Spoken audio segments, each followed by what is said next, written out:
The Jake Asman Show will begin shortly. Thanks to all these great Patreon members who help support the show. Get your super chats ready. Jake will be here in just a moment. If you love the New York Jets, this is the place to be.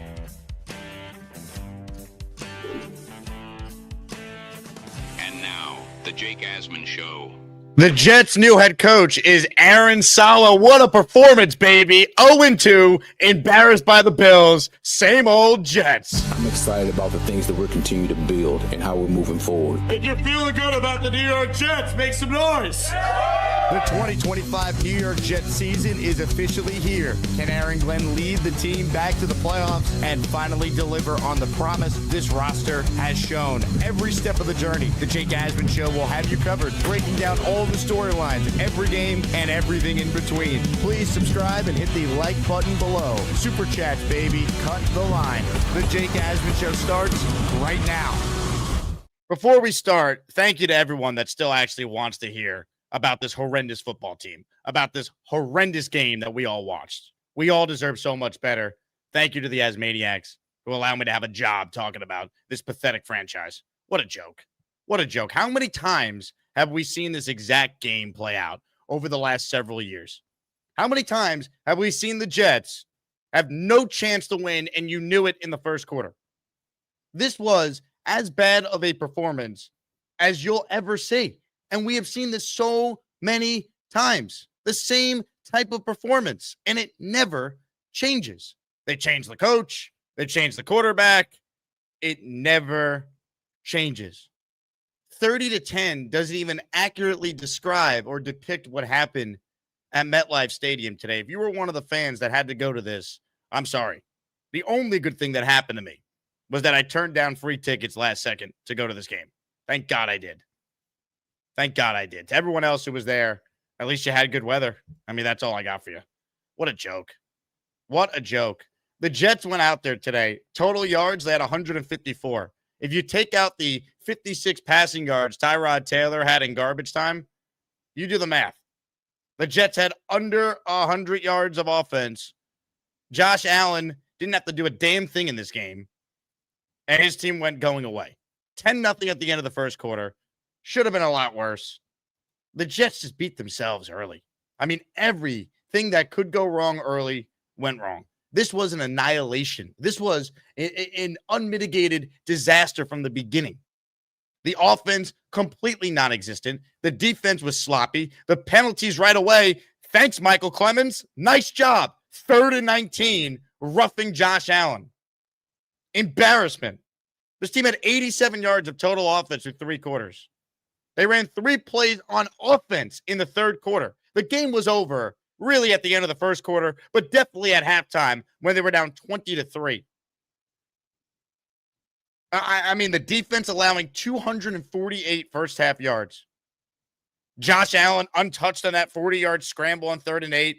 I mentioned the Clemens roughing the passer penalty on 3rd down that extends the drive. It should have ended it. Leads to a Bills touchdown. Tony Adams, the defensive holding on 3rd and 7, extends another drive. James Cook's 44-yard touchdown run. Watch Brandon Stevens on that play. If Aaron Glenn does not bench him next week, he's not the head coach that he claims to be with accountability. And speaking of which, accountability. Michael Clemens being on this team is a disgrace. A disgrace. If we all know that he shouldn't be on the team, and if we all knew Xavier Gibson shouldn't be on the team, why is it that they are never, ever proactive? They have to wait till these players screw up and cost the Jets a game before they do something about it. That's my one scream of the day. I cannot do this. I cannot do this on September 14th. There's too many damn games left. I cannot do it. This was such a joke, a disgrace, whatever adjective you want. I don't have the energy to do this, man. It never changes. Aaron Glenn, he's going to change it all, baby. Moral victories for life. How's that win last? You mean they didn't win? Oh, they're 0-2 now? Right. That's why moral victories are bullshit. Sorry, excuse my language. I apologize. It doesn't actually mean diddly you know what. They're 0-2 now. They're playing a playoff team next week on the road. It's probably going to be Tyrod Taylor at quarterback because Justin Fields has a concussion. Because, of course, why he's out there when the team's down 30-3 anyway is another bad coaching decision by Mr. Disciplinarian Aaron Glenn. I mean, give me a break, man. Like, what is there to even say? We could go through every aspect of the game here, and the Jets were horrible. Offense, defense, special teams suck. They have absolutely no juice on the kickoff game. It looks like Isaiah Williams, it looks like he has like, ankle weights on. He can't move. He looks so slow out there. You go through the defense. Sauce Gardner was horrendous. Beaten by Josh Palmer. Flag for holding. Doesn't have the obvious sack on Josh Allen at the end. I already mentioned Stevens was bad. I thought Sherwood was terrible today. Jermaine gets hurt in this game because, of course, it just go down the line here. I'm just reading my notes here. It's all bad. There's nothing positive. Even when Josh Allen briefly goes out, in comes Mitch Trubisky and immediately hits Josh Palmer with sauce and coverage with a nice little holding penalty tacked on. I mean, they were sloppy. They had blown tackles. You had the turnover by Fields early in this game, which killed them. Fields was horrendous. Absolutely horrendous. He missed a couple of easy throws that could have changed the game early. Had the fumble early that set up another Bills touchdown. It's just everything that could go wrong today went wrong. As bad of a performance as the Jets could have had at home against a division opponent, they were not ready to play. They beat themselves, and at halftime, the game was over. The title and the thumbnail image for this postgame show was updated with a few minutes to go in the second quarter because it was over. This was humiliating.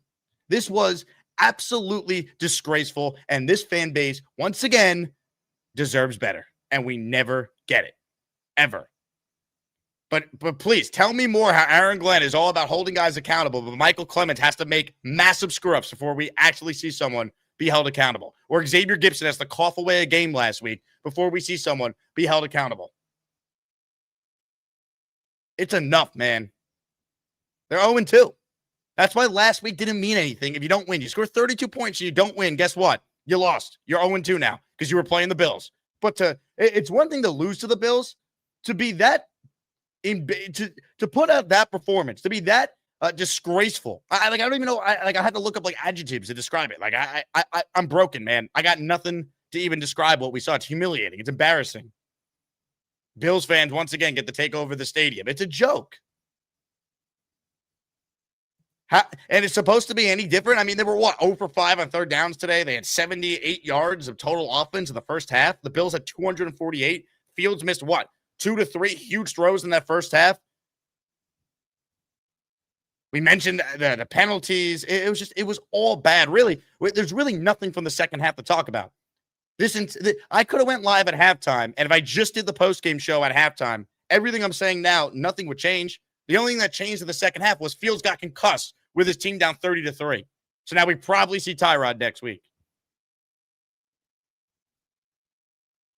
It's so frustrating, man. Moral victories, though. Thank God they won last week, right? Oh, Jake, they scored 32 points. It means diddly poo. It means nothing. They didn't build on it. It only meant something if it actually carried over today, which it didn't.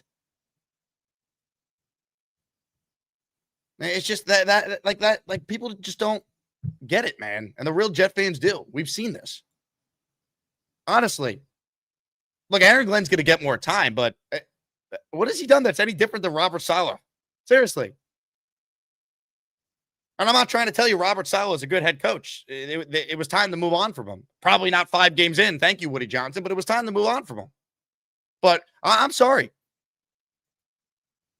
Aaron Glenn looked a lot like Aaron Saleh today. Shout out to whoever on my Discord DM me this. I mean, this was a disgrace. How many times have we seen this exact performance, right? We're thinking the Jets are going to turn the corner. Good things are about to happen. And then they no-show, especially against a division opponent. But the one thing the Jets had going for them was, hey, the Bills played last week on Sunday Night Football. Emotional high from that win. You could run on them. And the Jets couldn't do anything. Absolutely nothing. I mean, you could put Todd Bowles out there and tell me that this was a Bowles game. I've seen that. Adam Gase, this was a Gase coach game. A Saleh or Ulbrich coach game. I mean, that's what it was for Glenn. Nothing changed today. And look, he's going to get more time. He's 2 games in. But you think the Jets are going to win next week when I'm in Tampa? I mean, I hope so. But you think? I don't. So when do they get their first win? Maybe they beat the Dolphins. But that game's on the road. That's not going to be easy. It's just, you see it starting to spiral already. All the hope that you had. If they don't win next week, and how could you pick them right now? What are we talking about? We're talking about another lost year. We're doing mock drafts in October again.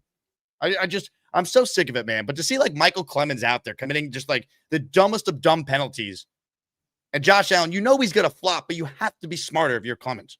You know how he gets officiated. You know how Michael Clemens, you get officiated. That's what drove me crazy in the first half. I mean, the Fields fumble didn't help. That was devastating. And he missed a couple throws. And look, Tanner Engstrom, I thought was great in week 1. Great. But the Arian Smith end around, the gadget play after the Jets actually had back-to-back positive plays, right? They were driving. They had the Breece Hall long run. And then Fields hit Garrett on a nice throw over the middle after he had missed him earlier in the game. And then they call this gadget end around with Arian Smith. And when Arian Smith is out there, the tendency is he's probably going to be featured on a gadget play or run a go route. So you played right into the Bills' hands. You had momentum. You were moving the ball. Back-to-back positive plays. And then, well, let's do something completely different than that. And that killed the drive. And that, look, and like, we could harp on any of these things. They weren't going to win today because they made everything. Like, this didn't come down to one play or a couple plays. They were just outclassed. You know, they got 28 yards on those 2 plays. And then Engstrand calls the reverse to Smith. They lose 10 yards. And then Smith's lining up off sides. It nullifies the catch that we thought. Fields then misses Garrett Wilson.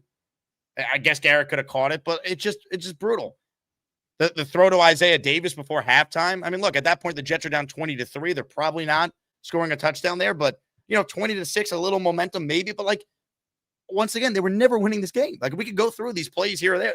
They just were dominated. They didn't belong on the field with this team. And that's a shame because the one thing the Jets had done with Robert Saleh is they played the Bills tight at home the last 3 years, winning 2 of them. But this was just such a massive step back for everyone involved with this organization. And I feel for this fan base the most, man, because when does it ever change? Seriously, when does it ever change? Aaron Glenn's going to get more time. He's the head coach. They're not going to fire him after a year, but like, you're going to tell me this team's winning more than 6 games? I probably was generous with my 6-win prediction. And look, I hope to God I'm wrong. I make my living talking about this team. I love this team. I talk about them 4 hours a day, Monday through Friday. Spent 4 hours on radio today with Mike Tannenbaum talking about them. Like, I want them to be good, but I just don't see it, man. Like, what's changing here? Fields is who he is. There's going to be moments he looks great, moments he was horrendous. Like, that's kind of what he's been. You know, that's what makes him so frustrating. Is it ever just going to click for him? Like, maybe. I don't know, man. And what's the excuse for the defense? Right? Aaron Glenn, you're a defensive coach. You could say you're not, but okay, Steve Wilkes was your defensive coordinator. Could we criticize him? Like, what's the excuse for the Jets defense to be this bad 2 straight games? Especially when you see how the Steelers played today. And you allowed that team to put up 34 on you? Come on. Rodgers was good, but like, can you catch the 2 interceptions last week? And then the Jets would be 1-1. And despite this loss today, we'd be feeling okay. Maybe not okay, but we wouldn't be feeling like all hope is lost 2 weeks in. But like, how do I feel like anything is different with this team? The quarterback today was 3 of 11 for 8 passing yards. It's an NFL quarterback. He was 3 of 11 for 8 passing yards today. 3 of 11. He's not a rookie. This is not, hey, we're going to go through the growing pains with a young quarterback. Justin Fields is in his 5th season in the NFL. He was 3 for 11. Like, I'm looking at the box score here. If I don't laugh, I'm going to cry. It's just, or sorry, I guess he actually finished with 27 passing yards. The 8 yards I had in my notes. I stopped taking notes in the 4th quarter. This was 3 of 11 for 8 yards going into the freaking 4th quarter. It's just, did Josh Allen even play in the 4th quarter? The funniest thing is when like Nance was like, oh, they're bringing in Trubisky for garbage time here. And I'm like, garbage time? There's 11 minutes left in the game. It's so pathetic. We're going to listen in to Aaron Glenn's presser coming up. If you're watching this, God bless you. Thank you for supporting the show. Please subscribe to the channel. Win or lose, I'm still going to be talking about this goddamn team every day. I'll be in Tampa this upcoming week. We're going to party. If you're coming, we'll make the best of it. We'll be at the Gas Bars Patio Bar and Grill for a free party for all Jet fans Saturday night. I'm hosting a tailgate with the Tampa Jets fan club on game day right next to the stadium. So you can scan the QR code there and get your tailgate tickets or go to the website for those making the trip. But I'm demoralized, man. I really am. I had my scream about Clemens, and like, what else am I supposed to say? That's it. They got absolutely embarrassed today. They were humiliated. We got Elijah Moore acting like a total jackass at the end of the game. What a clown that guy is. It sucks. You got nothing going today. Nothing. And it was so frustrating because you handed them the game early and you just knew that was it. They're not built to come back. The Jets' only chance of sticking around today and maybe stealing the upset was to get off to an early lead. Dictate how you want to play. And they couldn't even do that. I mean, this was so disappointing. And now I guess we'll see Tyrod next week. Like, it's one thing to lose to the Bills. I didn't think the Jets were going to win today. But when you're that ill-prepared, when you were that poorly coached, when you're that sloppy, when you're that undisciplined, when you're trying to preach accountability and Michael Clemens is still out there, give me a break. Aaron Glenn could cut Clemens this week. I'm not giving him credit for that. It's bullshit, dude. He shouldn't be on the team. I don't care if the depth behind him might be worse. I'm tired of watching him, man. And when do the Jets' best players on defense turn another quarterback over? When do they make a game-changing play? When do they fall on a fumble? When do they come up with an interception? Sherwood has not been good since they paid him. Michael Carter, too, or MC2. He hasn't been good. Sauce had a bad game today. Will McDonald, did we hear his name once? Jermaine, I thought, was making a couple plays. Then, unfortunately, he got hurt. Hey, you want a positive? Congrats to Jeremy Ruckert on scoring his first ever NFL touchdown. There's your positivity, folks. It's brutal, man. You want to be positive. I really did want to say, all right, like they lost, but I'll try to be positive, like so many people in the chat were. And I couldn't do it. I was so angry last week because I knew in the back of my mind there was a good chance that wasn't reality and this was coming today. And at least if they had a win that they already had docked, they wouldn't be essentially facing a must win in week 3. But here we are. It's just tough to stomach this, folks. I mean, I'm demoralized. I really am. Like I hopefully the people that call in have more to say than I do because this is just brutal. Hey, if you're coming to Tampa and you want more information, join my Patreon, get in the Discord. We have a whole tab created for all the information for meetups, different events that we're doing on top of the 2 events I publicly just talked about. Patreon.com/Jake Asman Show. Thanks to everyone who makes it possible to do this full time by being on the Patreon and supporting me there. And we have our Jets memorabilia raffle coming up on Tuesday this week. So if you give the membership during the show, we'll enter you in for that. On Tuesday's first show with Robbie Sabo, we're giving away a signed Justin Fields jersey, signed Jermaine Johnson jersey, and a signed Sauce Gardner jersey. I mean, what a disgrace. I'm bummed out, man. I just horrible.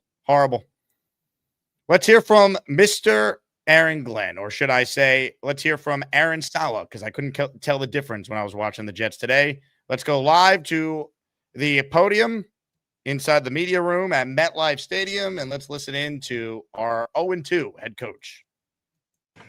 All right, first up, injuries.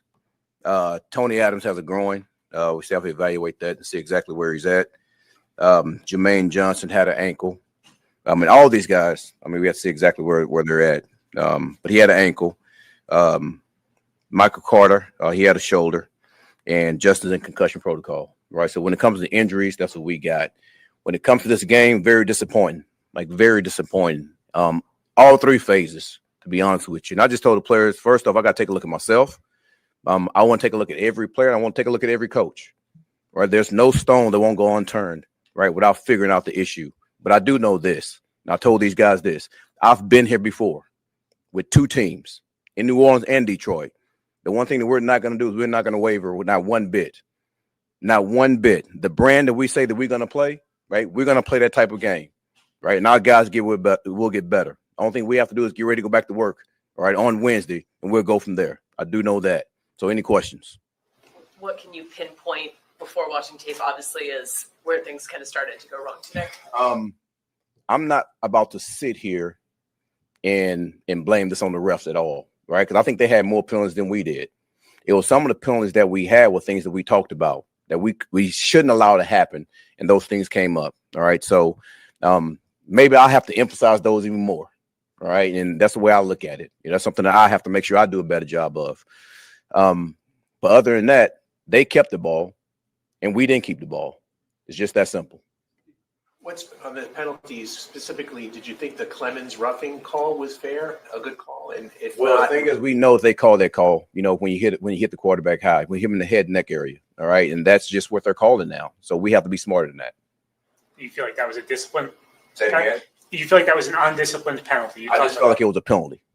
So call it what you want. Do you feel like you guys beat yourselves in the first half? The fumble, the penalties, the missed tackles on the Cook run? You know what? That's yes. And usually when you lose to that fashion, that's what usually happens. So across the league, when you have those, that's what happens no matter what. So we have to look at that. And listen, I don't want to be a broken record up here, but I know for a fact we got to get back to work on Wednesday. And listen, we can't waver from the beliefs that we have. I do know that. Aaron, what disappoints you or angers you most about what went on today? Well, there's a number of things, to be honest with you, but those things I want to make sure I look at the tape before I just start to, ramble off on some things. But You've been preaching so much discipline, smarts, all that kind of stuff, and you seem to go away from all of those things today. Well, I don't want to say that.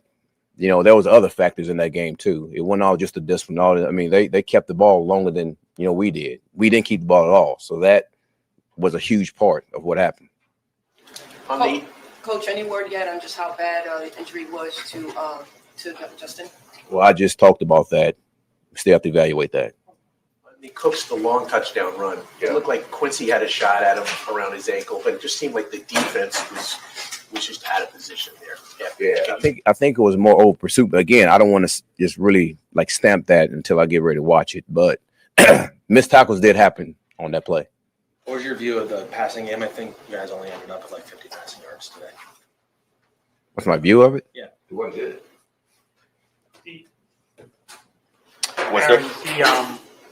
Your first series in the third quarter, you get 4th and 1. I understand you're in minus territory there, but the way the game is going, did you think about going for it there, and then why ultimately did you punt? Say it again. 4th and 1, you guys have it in the third quarter. Did you think about going? I know it's not an area of the field you might go for it usually, but with the score, did you think about going for it? Question right there. I mean, that's and then allow them points already. Right, but with the way the score was, I think you were down 20. Allow them points already. Aaron, you rushed the ball so well last week. What do you feel like the difference was today? Gotta watch it. I know one thing. I know we can run the ball. I do know that. And you got to give those guys credit too, right? They did a really good job of stopping the run. They did a really good job in the passing game. They have a number of good coaches over there. All right. So whatever they did last week, they fixed their problems. And that's what we have to do. Hey, that's what it comes down to. That's what this league is, man. When things break down, and I wish I can sit here and say that we were going to be able to rush the ball like that and pass the ball like that every week, but that's just not realistic, So I know some people think that, all right, but this is a league of guys that are going to compete. They're going to fix problems, and you move on. And that's what I plan on us doing. How would you assess Justin's performance? Say it again. Justin's performance. How would you watch the tape? How do you feel Tyrod did?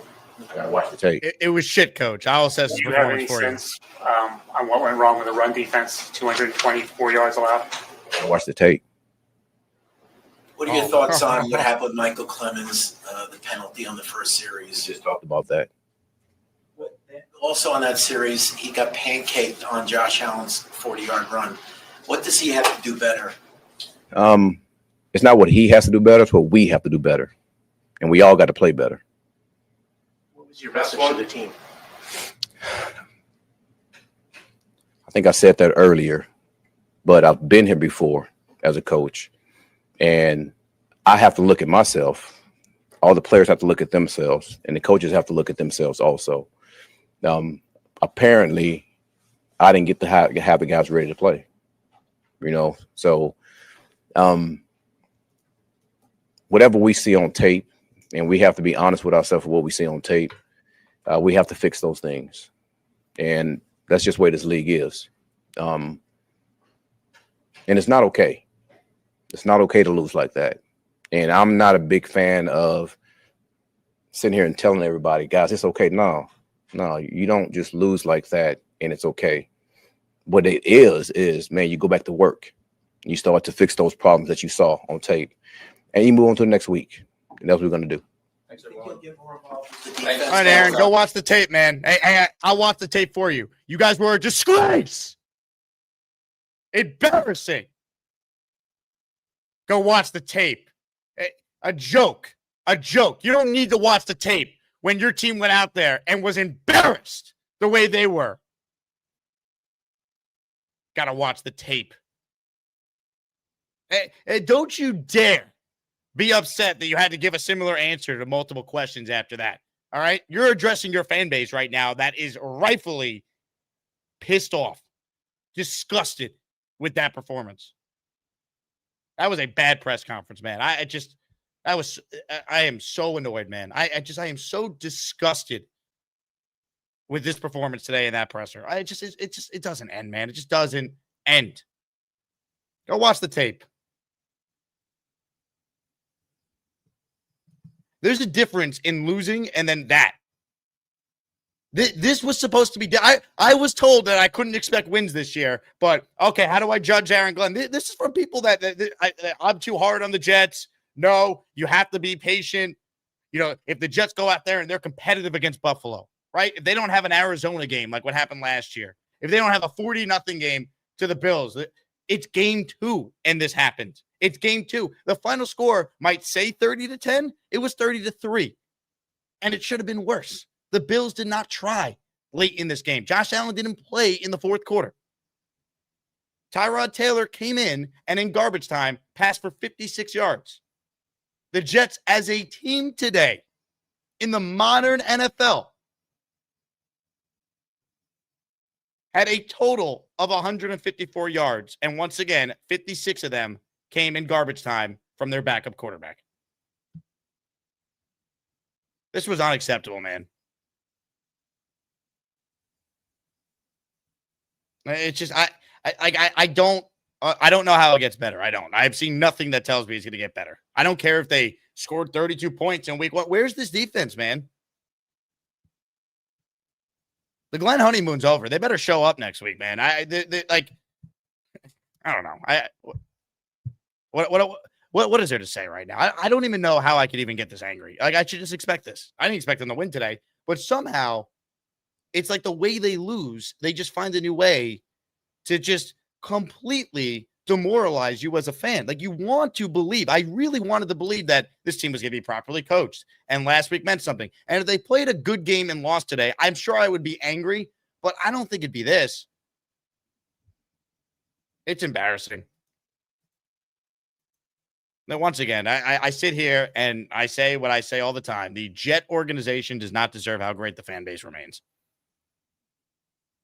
Tough. Appreciate all of you watching. I know you don't want to like a video about this game, but it helps the algorithm. So please hit the like button just to give everyone an update on content for the week. We will have Joe Beningo on tomorrow in his weekly spot at 10 a.m. Will Parkinson will be in his weekly spot at 4 p.m. So we're on to another week. I'll be flying out to Tampa at the end of this week. And I hopefully will be watching a football team that doesn't lay down and die. Should I wear black to Tampa?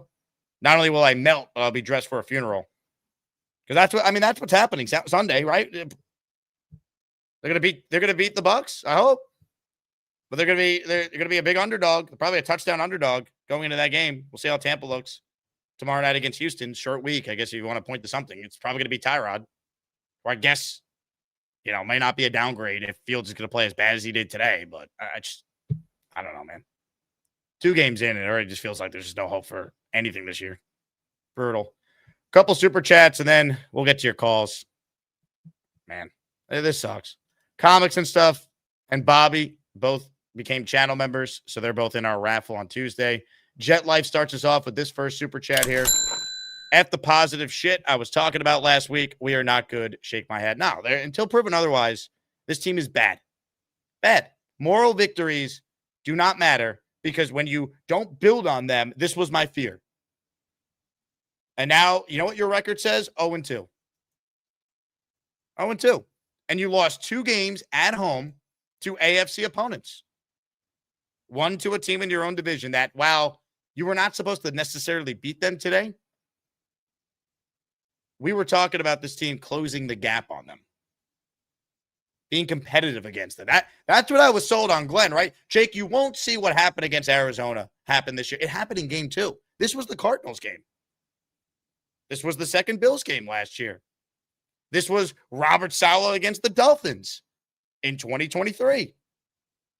Remember, they had this great win. Actually, they won the game against Houston. They didn't have a moral victory like the Jets did last week. It's like, I'm sorry, man. I understand Aaron Glenn needs more than 2 games to turn it around. But right now, until proven otherwise, this is no different than Saleh or Bowles or Gase. It all looks the same. I've seen this exact game, as have you, if you're a long-suffering Jet fan, too many times to have any faith it's just going to magically change now.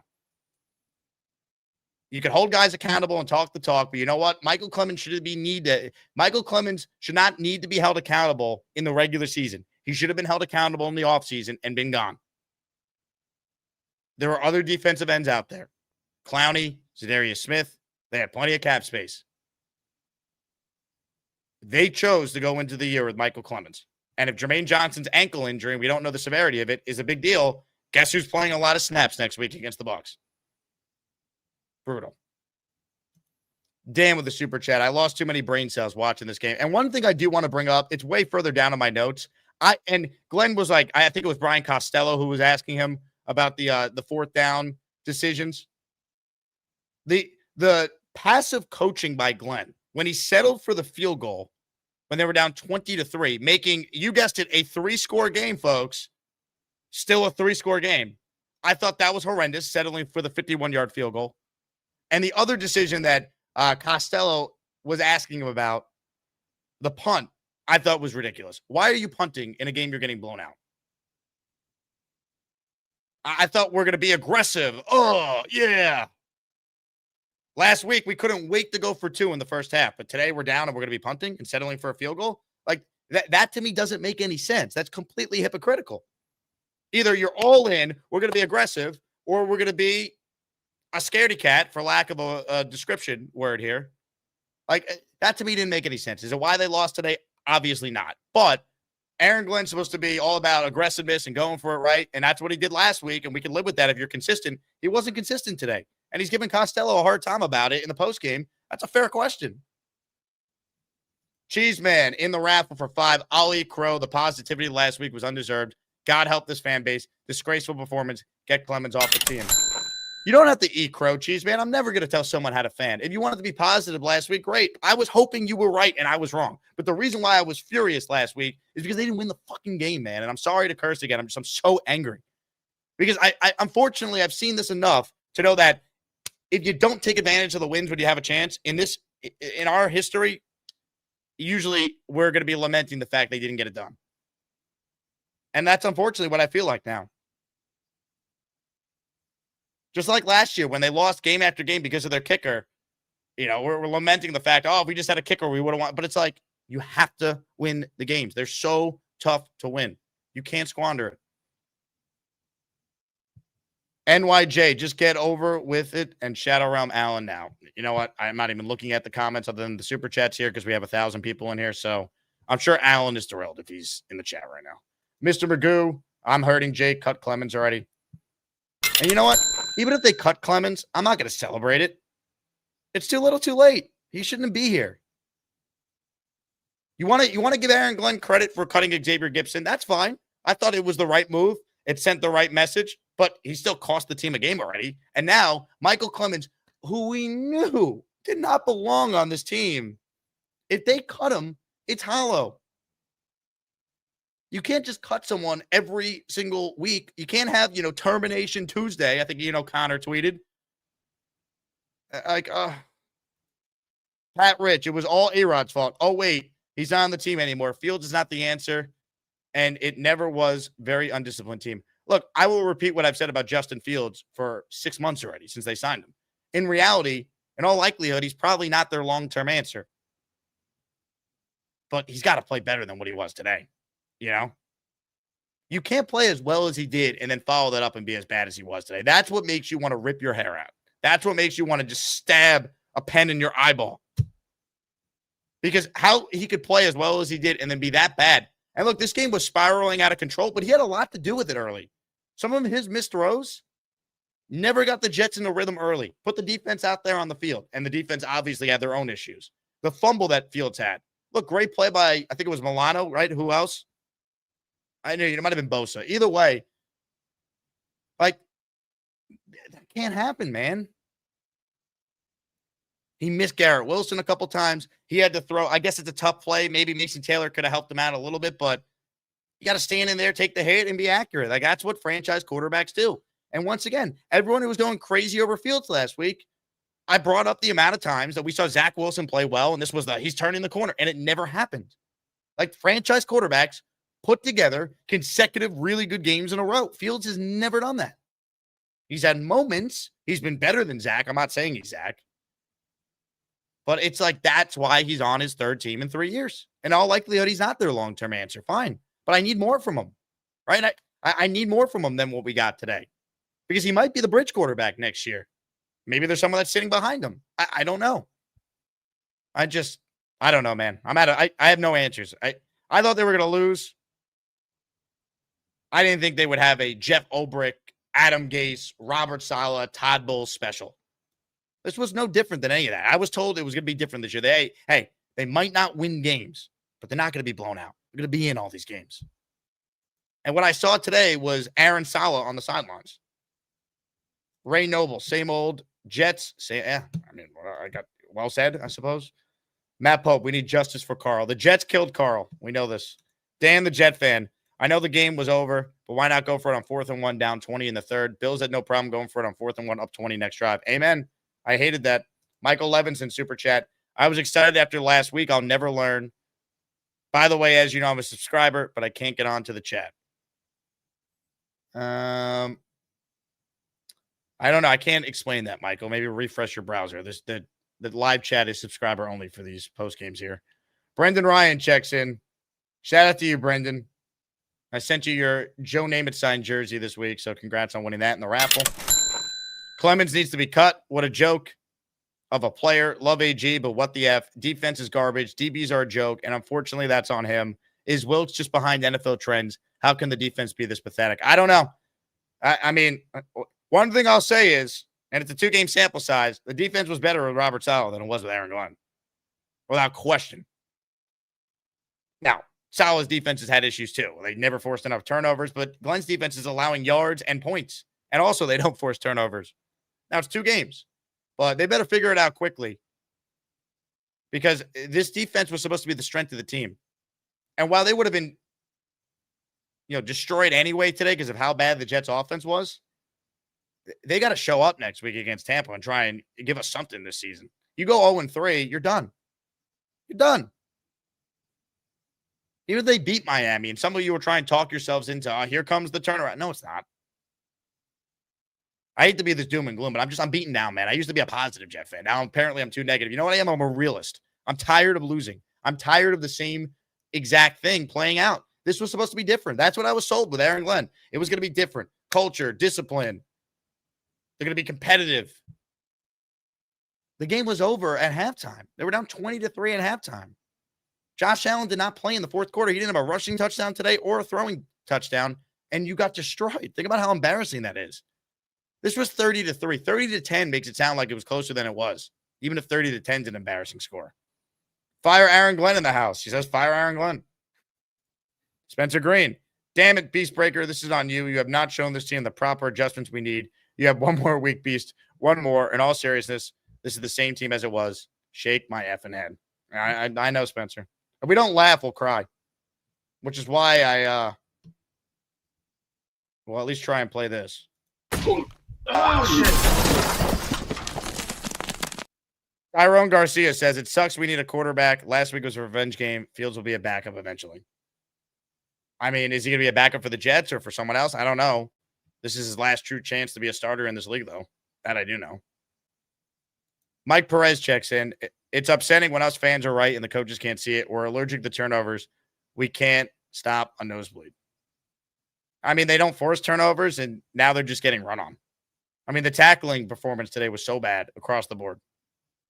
I don't think did any defensive player have a good game today? Seriously. I can't think of one player on defense that played well today that actually stood out. I think the only positive I can come up with from a player today was McNamara. I thought punted well. That's the only thing I got for you. The punter. Which, with respect to McNamara, that's a problem if that's the only good thing that happened to a Jets team. HHSND. We're going to get to your calls coming up, but I'm just starting with the super chats here, and then don't worry. We got 3 hours of this. Feels good to be back to typical Jets football. I almost prefer these type of losses. I'd rather be laughing than crying. See, I can't even laugh yet. If this is in December, you flush it, you move on, season's over. Man, it's the second game of the season. You want to be hopeful. You want to believe that some of the things you did see last week, despite the loss, could give you something to be encouraged about. We got none of that. HS, thanks for being a channel member. We'll put you in a raffle for one. NYJ, tapes went out with Blockbuster. Yeah, I mean, Glenn's got to watch the tape, though. Jeez, man, I got to watch the tape. Really, you better fix it. Robin, Aaron, the tape. Glenn, got to watch the tape. Okay. I'll watch it for you, coach. Bad. Shit. Embarrassing. Pathetic. Weak. Lame. Cringy. Mortifying. Cringeworthy. Hexen, we lose to Rodgers last week. Moore's doing backflips on the Jets logo today. I don't know what has to happen, but I'm saying 1-16. Prove me wrong. I'm done giving this team any kind of faith. They won't be that bad. They'll win some games, probably when they're out of it, as usual. But this is not a playoff team. I didn't think they were going in, but I've seen nothing through 2 games that tells me that anything's different. Seriously. Doug says, do you think about starting Cook if Fields is out? No. I'm playing Tyrod Taylor. Mike F. refusing to answer questions directly by saying you have to watch the tape is vintage Robert Saleh. I mean, that's a Jeff Ulbrich thing, too. The only thing Aaron Glenn didn't say during that press conference was, I got to take a hard look at it. Remember, Jeff, I got to take a hard look at it, Ulbrich? I hate this team, man. I really do. I love this fan base. I hate this team so much. Fiore says, watch the tape, burn the tape, cut Clemens, Steven stinks, Adam stinks, Carter's been bad, Bills D sold out against the run, and we gave them no reason to stop doing it. Run D was terrible. Fiore, spot on. And look, some of that's on Fields, too. Because there were times when guys were open and he could have made the Bills have to respect the passing attack. I mean, I think the second Buffalo saw, I said Zach. I almost said Zach Wilson. That's how bad Fields was today. The second that they saw Justin Fields miss Garrett Wilson on that throw over the middle in the first quarter, I think they said, oh, boys, we got him. Stack the box. He can't throw. Because that was really it. And then Fields had a couple other just brutal misses today, too. I brought up the Isaiah Davis one. There was the one to Mason Taylor that was bad. There were a couple plays, too, where he was even behind on guys. It was bad all around. I mean, collectively, it was shit. It was shit at the beginning. It was shit in the second quarter, in the third quarter. And Fields even being out there when they were down 30-3. And I tweeted it in real time. Put in Tyrod. No point in having Fields out there down 30-3. And then literally the next play he got hurt. But check the timestamp. You'll see I was ahead of it. Glad to get that one right. That feels great, losing your quarterback to a concussion. Hopefully he's okay. I mean, there's been guys that have been cleared and have been able to play, but I don't know. I mean, he was 3 of 11 today for 27 yards. That's tough to do. The box score was brutal. You had this great Brees game last week. I mean, today you get so far behind, you're out of your game plan. Brees only had 10 carries for 29 yards. Awful. Everything was bad today. There was nothing that was good, except the weather. So at least for once, there wasn't a rainy MetLife game, which we've had so many of. QCOD Jet fan. I'm so angry I let myself get too positive after last week. Over 35 years as a fan, and I'm just broken. Yeah, I don't know how anyone could be that positive after last week. I understood it from some. I couldn't go there. They lost. This was my fear. So to all you who said mean things about me in the chat last week, I'd like an apology. Kevin says, loading up my 2026 mock drafts as we speak. Tankathon.com, baby. We're a couple weeks away from that if they don't start winning. Sam says, this is what happens when you pass up on 30-plus defensive tackles and DNs in the draft. Can we agree the D is no longer good? Yeah, I mean, you get week 1 when you play that bad. You do it again in week 2? I don't think the Jets defense is good right now. They have good players. Are they poorly coached? Is that the problem? I mean, is that fair to question? It's only 2 games. It's a new scheme. I don't know. I don't know what to tell you. Big fella. Stevens giving up on the run by Cook is disgraceful. After last week's performance, you should have 0 leeway. Bench his ass. Yeah, I mean, if I'm Aaron Glenn, you have to consider it, don't you? Where's AC Thomas? He'll give you a better effort than what I saw on that run. Go watch. For those who haven't watched the replay, and why would you want to, right? I get it. You're demoralized trying to watch that back. But for those of you who have not seen the replay of it, go back and watch the Cook touchdown run and watch how goddamn pathetic the effort was trying to tackle by Brandon Stevens was. I mean, inexplicably bad. So I'm with you. If they benched him, I wouldn't mind. Do I think they're going to? No, I don't. Dan says, the whiplash I'm experiencing with my optimism with Glenn and Fields is off the charts. The drinks better be strong at the tailgate. We'll need it. One thing I can promise you is the tailgate will probably be the best part of the day next week. So if anyone come to Tampa, we'll see you there. We'll take pictures with everyone. I'll have some special guests that will be joining me. It'll be a lot of fun. Bo checks in. Why only use Allen twice? His first run went for 8 yards, and they don't use it until garbage time. Where's the logic? I mean, the game got so far out of hand that I think that was the problem. Like the game script, you threw it out the window. They had no flow. They didn't run a lot of plays, too. Like you can't get into your offense when you're going 3 and out every play or every drive, excuse me. I mean, the Jets had no rhythm to their offense. The only moment in the game where they had something going, and I got to check even what the score was at this point because they were already getting blown out, but I'm trying to remember. It was the drive where they had, 28 yards, I think, collectively on back-to-back plays. And ultimately, once they had the Arian Smith reverse, that was all she wrote.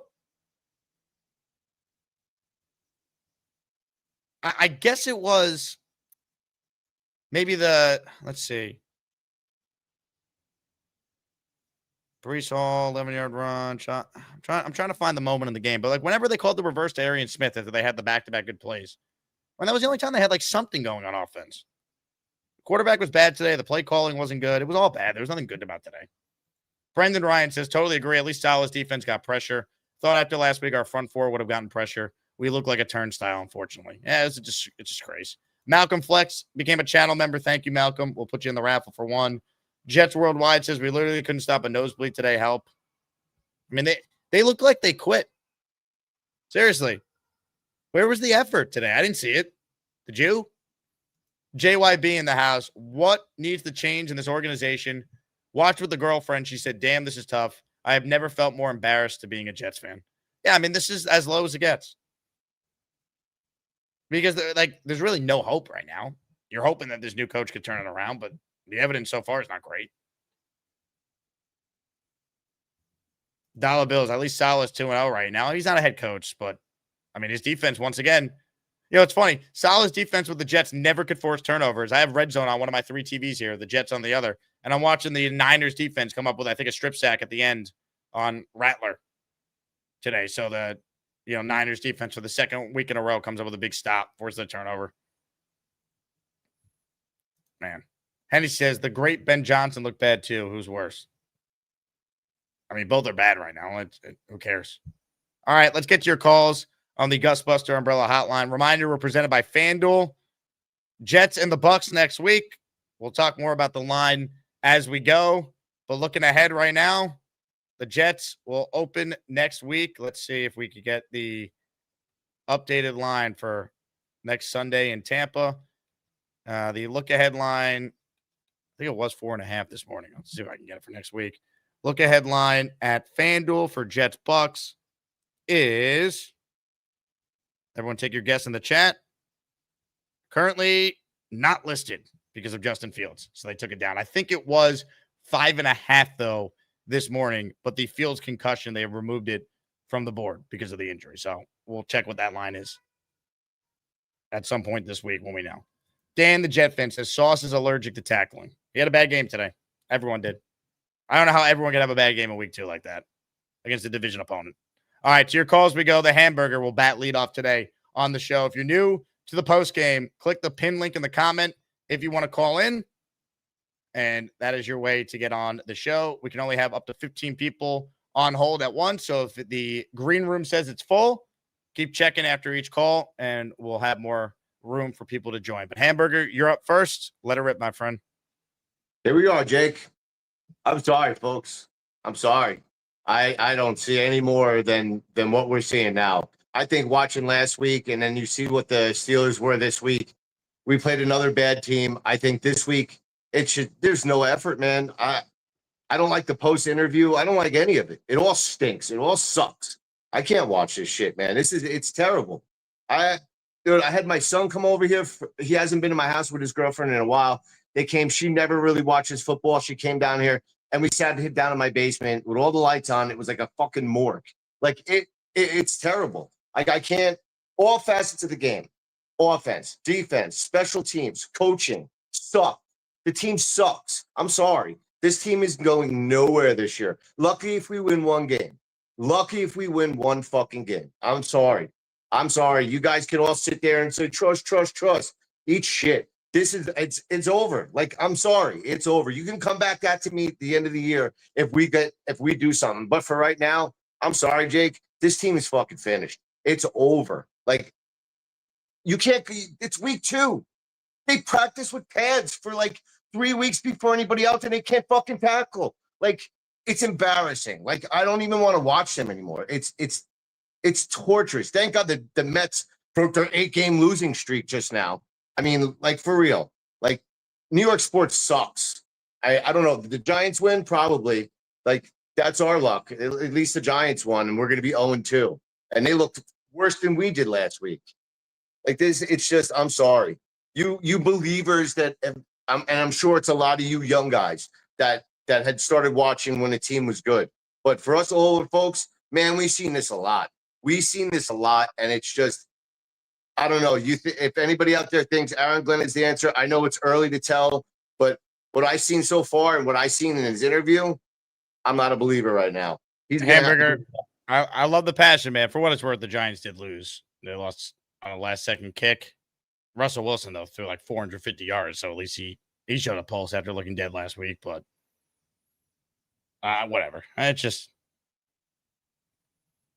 I don't know, I'm a Yankee fan. Maybe the Yankees could sweep Boston later. It's demoralizing, man. It's tough to be like, you're just blindly positive at this point if you think it's going to be any different. Let's see it. The Jets have not earned any benefit of the doubt.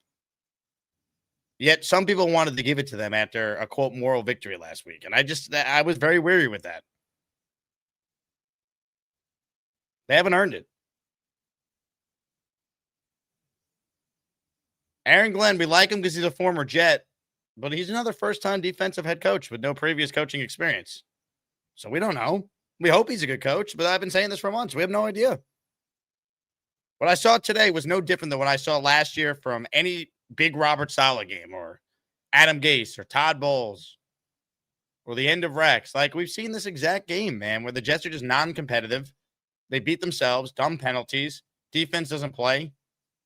Offense can't move the ball. I mean, the Fields was horrible today. No excuses. He was terrible. Dollar Bills says, respect the passion. I mean, there's no such thing as a bandwagon Jets fan, Dollar Bills. Pino says, Jake, that AG arrogance after performances like this are going to wear real thin real quick. Yeah, I mean, I agree. Aaron Glenn can talk about how they're not going to change. They're going to play their brand. It's hollow if they don't actually do something about it. I mean, that's unfortunately the reality. More calls right now. Let's say hello to Paul, who's next. Hey, Paul. What's going on? Sorry about my little rant last week, but I was right. It's same old Jets, you know. you watch the game, and obviously Buffalo had a better game plan. They made Justin Fields have to throw the ball, and that's the same thing they did all the time with Zach Wilson, right? Just make him earn it.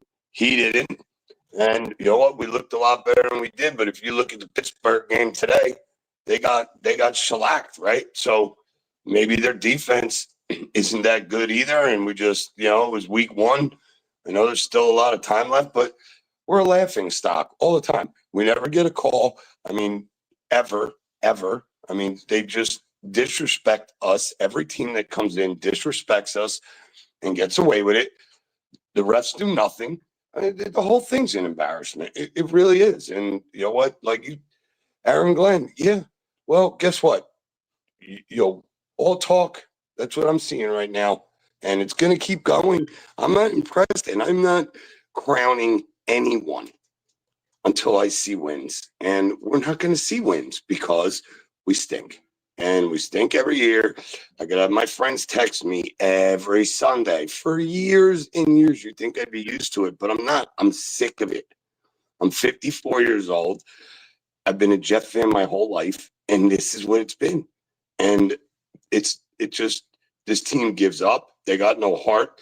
That's why I was so pissed last week, because when you're that close, you need to win that game. It's the NFL. Those are the games that kill you. And we're dead again. We're 0-2. It's not going to matter now. You know what? They'll start showing signs later in the year. Yeah, when we play worse teams, we suck. It's like I can't even move on from it. Because I'm just so disgusted because I can't root for another team, and yet I have to put up with this dog shit every year.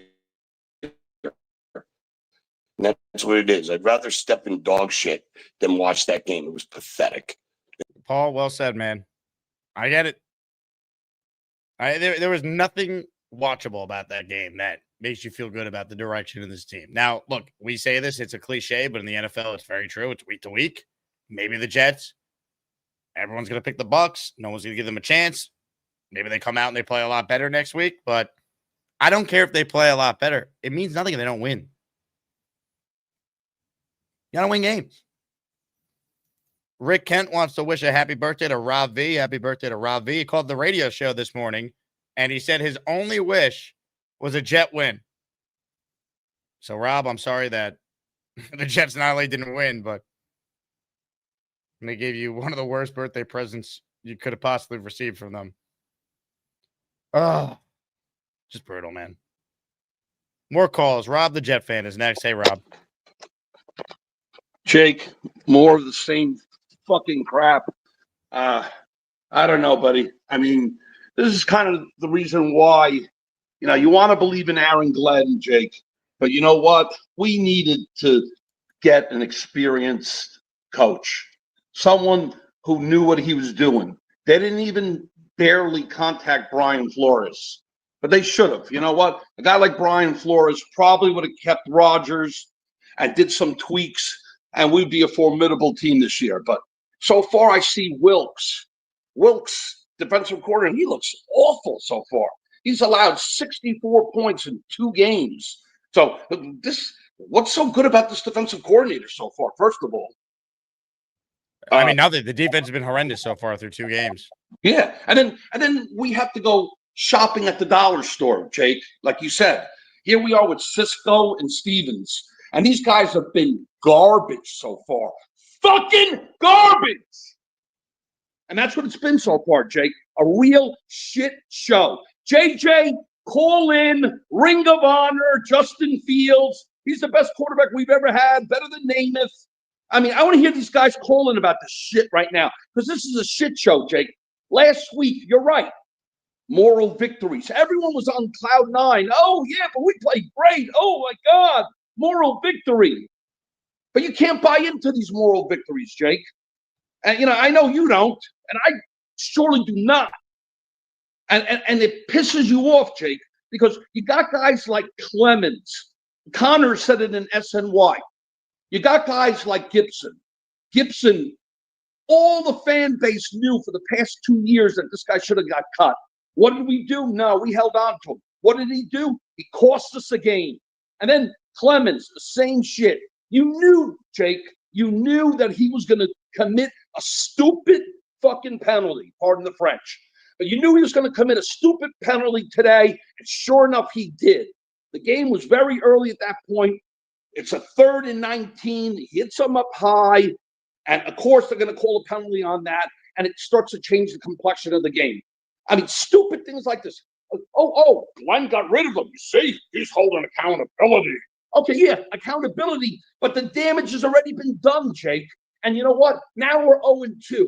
There's only 17 games in football. We're not playing baseball here. There's not 162 games, okay? So we can't afford to lose these stupid games like that. At the very minimum, we should have won the Pittsburgh game. At the very minimum, like you said. Maybe we'd be pissed today, but we would be 1-1 going into Tampa Bay, having some hope. But this is the reason why I did not want a first-time coach, Jake.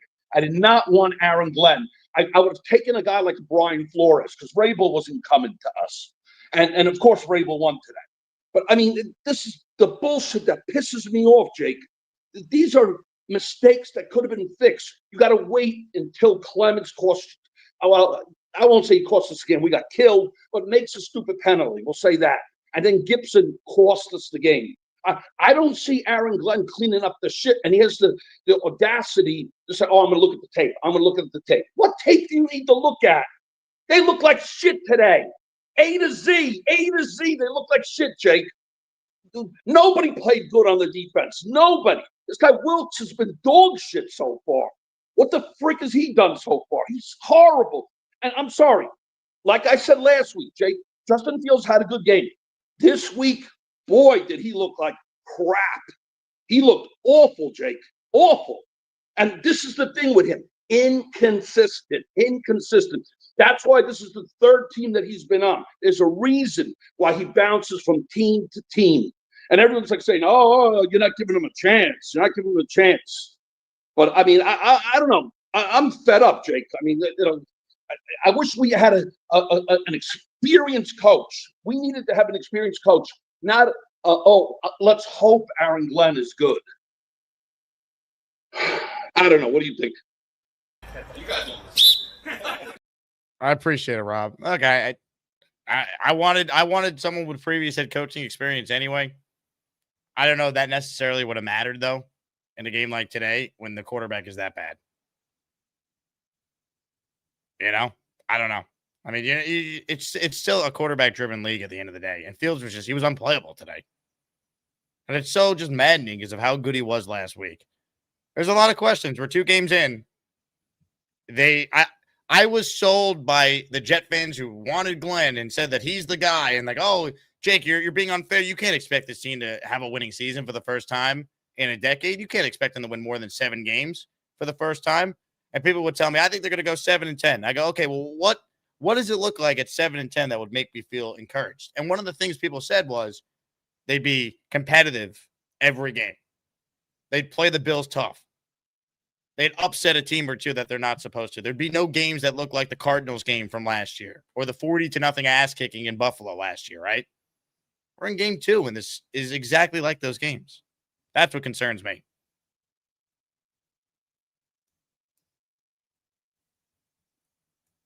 Brutal. Gaming with Maddie writes in, we still suck. We were more competitive to the Bills with Zach. Garrett Sauce Brees have been losers their whole career.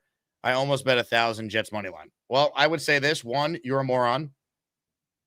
And 2, no, Garrett Sauce and Brees, they've been on losing teams. If you think they're losers, then please seek help. Hennessy says, gotta love the week-to-week reactions. I don't think this is an overreaction by Jet fans being furious. We were sold a bill of goods that we would not see games like this. Maybe they wouldn't win, but they'd be scrappy. They'd be competitive. This game was over. Really, I mean, you knew down 10-0 it was going to be tough. At halftime, it was over. The thumbnail and the title for this video were done at halftime. Thomas Gannett. That's just a classic Jet loss. We look lifeless out there. There's no reason Clemens should be out there. And look, everyone, the Clemens penalty was massive. Because the Jet defense, in the end, they folded like a cheap suit. But you know what? Early on, they actually were playing pretty well. Right? That first drive by the Bills that ended with the touchdown, they got off the field. It was 3rd and 19. 3rd and 19 at the Jet 30. And while they probably hit a field goal there, that's an extra 4 points and a huge momentum swing early in this game. When your offense wasn't able to get anything going, you needed to keep the game 3-0 at that point, not 7-0. And then later, after the Jets then fumble, because Justin Fields was sloppy with the ball there, the defense actually did its job and held the Bills to a field goal there, which was the best you could have hoped for. Right? So instead of 10-0, if it was 6-0, you actually are still in the game at the end of the quarter. Now, at the end of the day, do they win? Probably not, given how bad the offense was. But, like, all these plays matter, man. It gives you less time to have that, like, flip-the-switch moment if you want to hold out hope. They were done. 6-0 at the end of one is manageable. 10-0, you felt like with this team, they were cooked. And they couldn't get stops after that. It was a huge problem. After it was 10-0, the Bills then put together a 9-play, 46-yard drive in the second quarter, went up 13-0. Then the Jets went 3 and out, lost 7 yards in the process, punted back to Buffalo 5 plays later, 73 yards, 20-0. And it's over at that point. Done. Cheese man, game was over when Clemens got the rough in the passer. Felt like it. We just kind of went through it there. Sam, Brandon Stevens was ranked 101st at corner last year. What did we expect? I mean, look, I think we all wanted to hope that Aaron Glenn, who in his heyday was an elite corner, found the diamond in the rough or could teach this guy technique to make plays on the ball because he's in position to make plays, but he never makes the play. I think that's what we were hoping. Obviously, that has not been the case. Raul says, here's an idea. How about using our tight end that we drafted? 1 friggin' pass attempt and high at that typical Jet loss. There was just nothing to point to today offensively. Fields was just completely erratic. He missed Garrett several times. He was behind Brees on a throw. It was bad. The one to Isaiah Davis before the half ended was brutal. I don't know if he scores a touchdown there, but he gets to at least the Jet 20-yard line or the Bill 20-yard line. Oh, bless you. Thank you, to quote Quinton Williams. He did nothing today, too, by the way. Mark writes in, playing for the season at week 3, what a depressing state of affairs. Yeah, that's what happens when you're 0-2. Everyone's celebrating the moral victory last week. It meant nothing if you didn't show up today against the Bills. And not only did they not show up, they got embarrassed and made you – and it to me, I'm even angrier about last week now, especially when you saw Pittsburgh struggle today. Their special teams gave away a free touchdown. And what, Rodgers and company that scored, I think, 17 points at home today? And they lost to Seattle? Right? Like, Rodgers didn't look good today. 1 touchdown, 2 interceptions. Guess what? He should have had 2 interceptions last week if the Jets caught the pass that they had in their hands. But everyone was telling me, well, all these positives. But it's like the defense gave up so many points, and they didn't win. So what do you really have to show for it? It only meant something if you then won today. You stole a win that you weren't supposed to. And not only did they not win today, I mean, this was as pathetic of a performance as we've seen from the Jets this early in the season. It's right up there with any game we've seen in the last couple of years. Seriously. This is just as bad as the Niners game in the opener last year. This type of performance is just as bad as what we saw in that like sloppy Denver game or when they got destroyed by Dallas in week 2 in 2023. Like this was right there. Like I was told that it was going to be different with Aaron Glenn. These games wouldn't happen. And I guess everyone has a bad game, but another game like this and like there's nothing different. There's no difference between Glenn and Salah. There's another game like this anytime soon. Mike Perez, we could blame everyone in the organization. At the end of the day, when you don't have a quarterback, you don't have anything. We need a quarterback. I get it, but that's too easy just to make it only about the quarterback.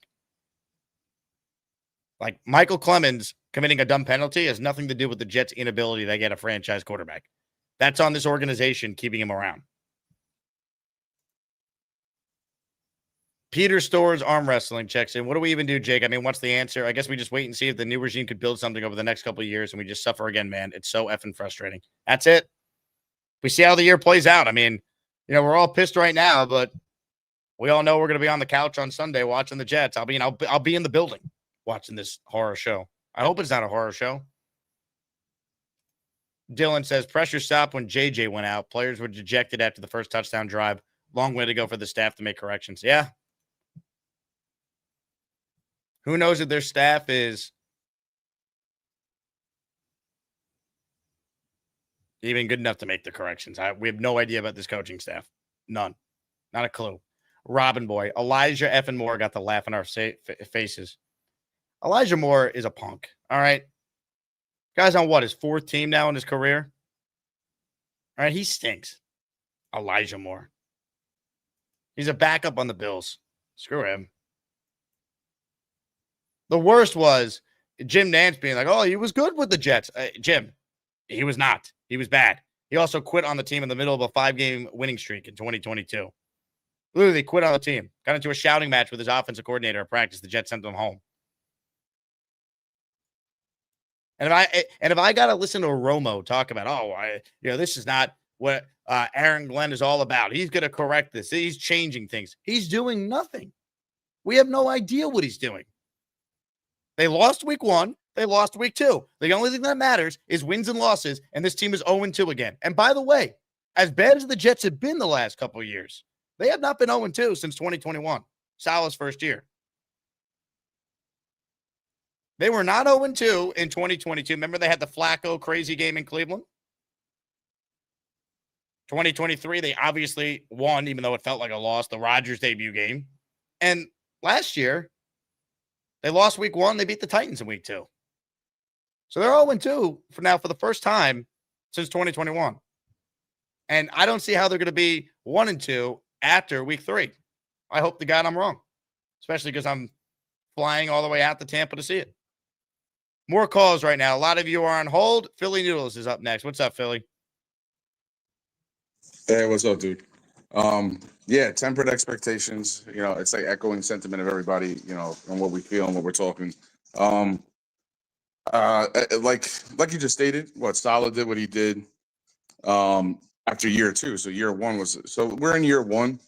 The problem is so much better roster-wise than that team, though, Philly. Yeah, I was about to say, the thing is, we feel like we have the right players in position. We don't have Jared Goff coming in season 2 after being traded. Like, something like that's not occurring, right? So is Fields going to deliver in the year 2, or are they going to cut him loose and do something different? I don't know, but that was egregious, the passing today by him. It's actually making you think, well, no, we are going to literally be the same Jets that we thought we would be if we got a guy who couldn't pass well enough. Like now, where my expectations of maybe 6 wins, I might dial down to 4 to 6. Forget 8. The way that happened today, I'm going to 4 to 6. So I'm tempering myself even more. I think everyone should. It's year 1 of this, but they only gave him a 2-year lease. So we can cut bait on the situation, which means, do you get a passer again? Someone who could pass the ball in the future? You could. So I don't want to be sold on saying the staff is destroyed and terrible completely and giving Glenn notice of like, hey, dude, we can cut you, or we could pull you and call you crap and call bullshit on what you said. I don't want to do that. I mean, Sherwood looked lost the entire first quarter, and he is your captain middle linebacker. I don't know what happened to him, and they played so much zone and blitz that they just left the middle wide open. Clemens being Clemens, then deciding to break Josh Allen's nose, which still didn't even take care of the damage that he did after the fact. Mitch Trubisky comes in and throws like a 22-yard dime or something, and we can't even get our quarterback to throw to an open guy that he first looked at it as his first read, harking back to people saying he doesn't do more than a first read. Well, he did. He looked at number 1, went to 2, 3, and then got sacked and should have hit number 1. So it is disturbing. Today was completely disturbing, and it makes you think Tyrod came in and threw a touchdown to Jeremy Ruckert. Amen. Long Island stand up. Garbage time, Philly. I mean, congrats to him. Nice to have an NFL touchdown by the team that drafted him. The score was 30-3.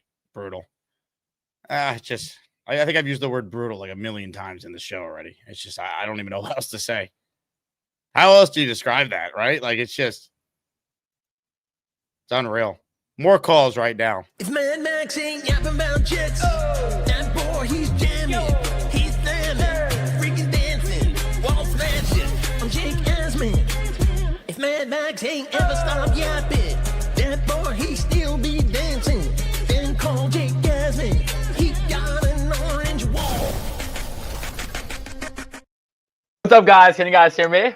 Oh, we hear you, Mad Max. Let it rip. It was an embarrassing loss today. You know, Glenn was like, "Oh, I got to look at the tape." What tape? Like, it was embarrassing. Like, come on, 30-3. It was so embarrassing that in the fourth quarter, CBS was like, "Oh, let's just switch it to a competitive game." All wrong. Fields played horrible. Like, let's be honest. 3 of 11 for 80 yards. Horrible. Our defense was terrible. And the Glenn's like, "Oh, let's just look at the tape." Like, come on. Like, you're acting like a tough guy. Like Clemens should have not even been in the game. Like, bro, we 3rd and 19 penalty on Clemens, bro. Roughing the passer penalty. Should just cut him in the offseason. Like, I don't understand why he's still on the team. I mean, I don't want to be negative on Glenn. You know, we had 32 points last week, but the Steelers' defense is horrible. Honestly, they allowed the Seattle Seahawks 31 points in the game today, and made Darnold look good. I'm sorry, like, Glenn might be fired first season. If we continue to get blown out like this, Glenn might be fired first season. I can promise you, unless they go 1-16 or 2-14, he's not, or I guess it would be 2-15. He's not getting fired. I understand. Like, maybe I'm overreacting, but like this game was embarrassing, honestly. Like, how many times, like, you know, Glenn was going to turn around the culture. Like, honestly, like, we can't play games like this when we're getting blown out. I'm sorry. Like, we got to be competitive in every game. Like, and you know what? These shots is positive. I understand there were a lot of positive takeaways last week, but we didn't win the game. It's wins and losses. We had the longest playoff drought in all professional sports, 15 years. And, you know, I feel like, you know, with Glenn, like, you know, he's like, "Oh, let's just look at the tape." Like, no, maybe actually take accountability. I mean, I'm glad he took accountability, but like, he should be like, "Oh, regurgitate the same points. Oh, let's just look at the tape." Mad Max, what happens faster? How fast you speak, or how quickly we all knew the Jets had no chance in winning this game? It was probably quicker. There was no chance. Like, after we were down, like, I don't know, let's say like 20-0, there's no way we win the game. You know, the penalty 20-0. I knew they were done at 10-0 in the first quarter, for being honest. I agree. I mean, and Glenn was like, "Oh, I gotta take account of the penalties." Penalties are still a problem, and I noticed this also in the preseason. Like, I understand preseason, like, "Oh, cut the penalty down." And I was saying this since preseason. The penalties need to be cut down, and Glenn is still not cutting down the penalties. Mad Max, enjoy the day, all right? Sounds good. What do you guys' opinion on me doing a backflip through this orange wall? Tremendous. All right, more calls right now. Let's say hello to Alscar Capone. Hello, Alscar. What's going on, Jake? How you doing, my brother? Well, you know, man. You know. I feel you. Listen, I'm feeling it myself, Mad Max. Not for nothing, but you always look geeked up when you come on here, man. For real. But seriously, I'm tired of seeing the same thing. I thought we would have a new staff in the front office, so we would have new players. We continuously keep the same players on the team, no matter who the head coach is. So I thought we was going to bring in their guys, but you're keeping the last regime guys, which didn't work then. Why would it work now? You don't change them. I was upbeat last week for nothing. Now I seen everything you said on the last show last week. Turns out to be true as always. We suck, bro. We suck. Until we decide that we are tired of this shit, everyone's going to treat us like shit. The refs, the other team, everyone. We need to step up, kick people in the mouths, and get this shit right. I'm tired. I want my Jets to win, bro. I'm tired of being delusional week in and week out. We need to bust some ass. I get I it. love you, Jake. Alscar, well said, man. They got to win games. That's the only way it changes. You want to get calls, you want to get a break. Like, Justin Fields wouldn't get the call that Josh Allen got today. Like, the best teams get the benefit of the doubt. I was actually shocked they actually called the penalty on Allen for intentional grounding in this game.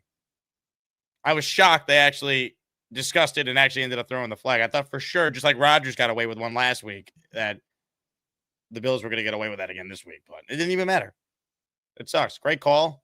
I think you speak for every fan. We're tired of the losing. You want to believe, and you got to give this new regime more than 2 games, but I'm sorry. I watched the game today that was coached by Aaron Sala, or you could Photoshop Jeff Obrick over Aaron Glenn here. It was the exact same thing, or Todd Bowles, or Gase. We've seen this exact game. I was told it was going to be different. We wouldn't see these games. I didn't think they were going to win today. I was dumb enough to think they were going to cover. I allowed myself to think, oh, well, they definitely could run the ball in Buffalo. Buffalo couldn't stop it. The Ravens last week. Jets scored 32 points. And then I saw this stat that kind of just encapsulates the Justin Fields experience that we're all living this year. So Justin Fields last week had the best game of his career in EPA, which is an analytic stat that teams use to measure success. It factors in everything but just like raw box score numbers. And Fields last week had his best EPA in 46 career starts. This week, the worst in 46 career starts. Back-to-back games. If that doesn't give you the full encapsulation of the Justin Fields experience, I don't know what will. Comments, questions, super chats, they continue to cut the line. Reminder, our Asmaniac raffles on Tuesday. So if you do enter, you're playing for a chance to win a signed Sauce Gardner, signed Jermaine Johnson, and a signed Justin Fields jersey. I think a lot more people were interested in the signed Fields jersey at this time a week ago than right now, but someone's going to win that bad boy. More of your calls. Malcolm Flex is up next on our show. What's up, Malcolm? What's up, man? God, you guys got whiplash yet? Because I definitely do. But you know what? Everybody's focusing on the quarterback play, and I think that's important. But the real stunning, revelation here is that we really cannot run the ball. And when we can't run the ball, I'm reminded of what Robbie Sabo said when he was talking about the offense that he saw in the preseason. If they can run the ball, you're going to see an amazing offense. But when you can't run the ball, it's not going to work, man. And you just see Breece Hall last week, 100+ yards, couldn't be stopped. Guess what? The offense hummed. It was efficient.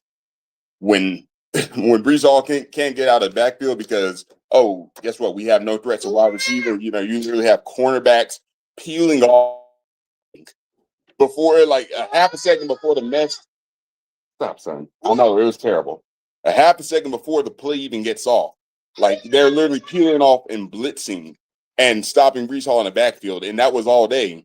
Yeah, the offense is going to be terrible. And Ingstrand, he's gonna have to figure out a way, man. This wide zone offensive scheme he's running, well, it should work against a penetrating defense like the Bills, theoretically. But man, Bosa kicked butt. Gregory Rousseau kicked butt. AJ Epinesa kicked butt. They got upfield to cut that bad boy off. What do? And Braylon, we don't even know if Braylon Allen was going to get carries. I mean, shoot, I would have thought this would have been his game, but we'll never know, man. They didn't have enough plays. Yeah. They had, what was their longest drive today? Not counting the Tyrod and one at the end. I'll go through the play-by-play here. Did they have a drive longer than 5 plays all game? Yeah, they barely had it. And, I think I saw maybe one first down, and then you had the Fields run. And that's another thing is that why are 7 we being plays, so by judicious?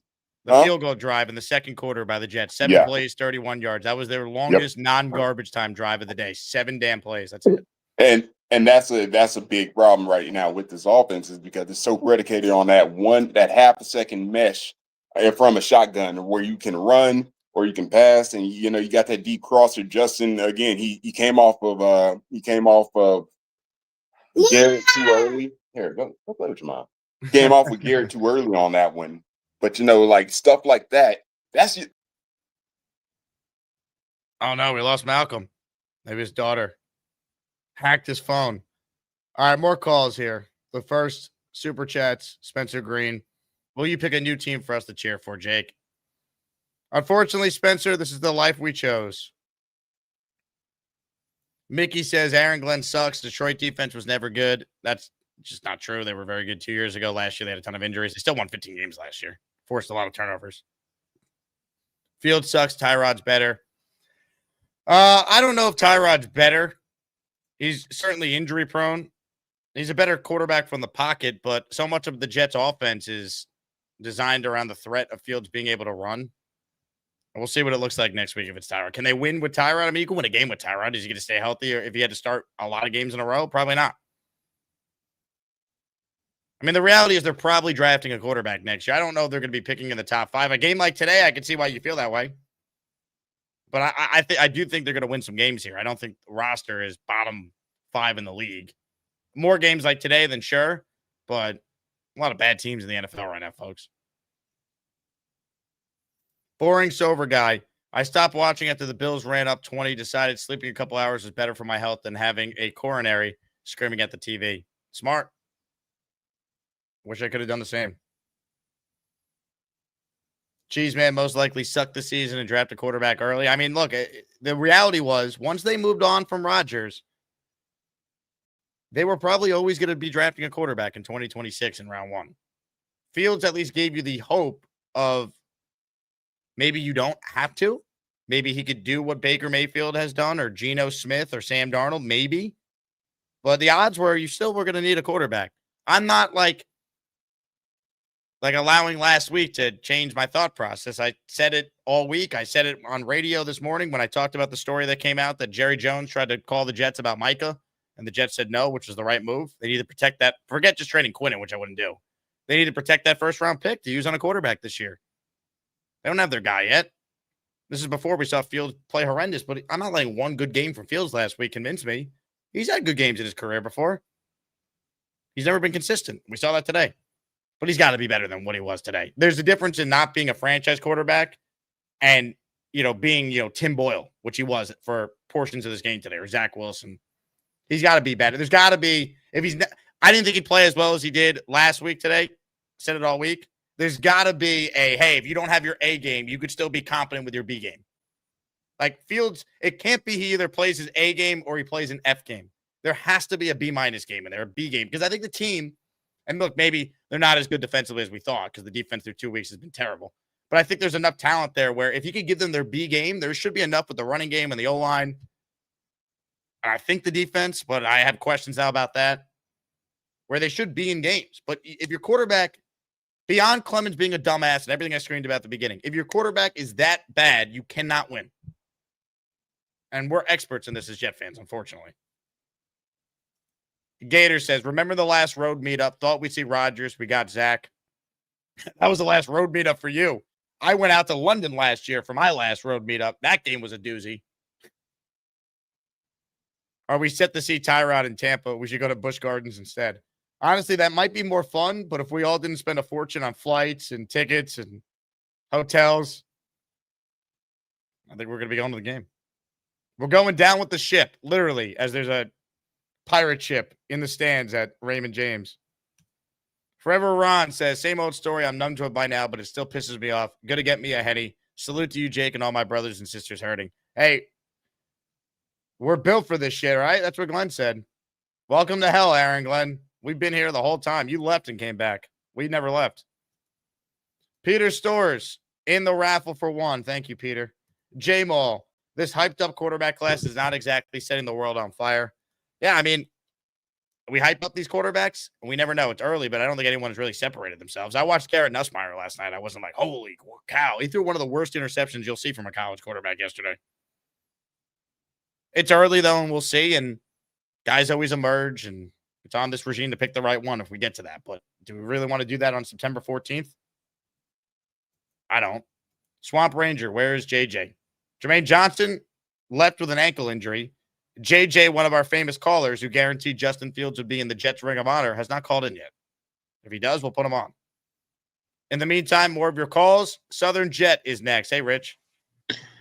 Oh, good. Hey, fuck.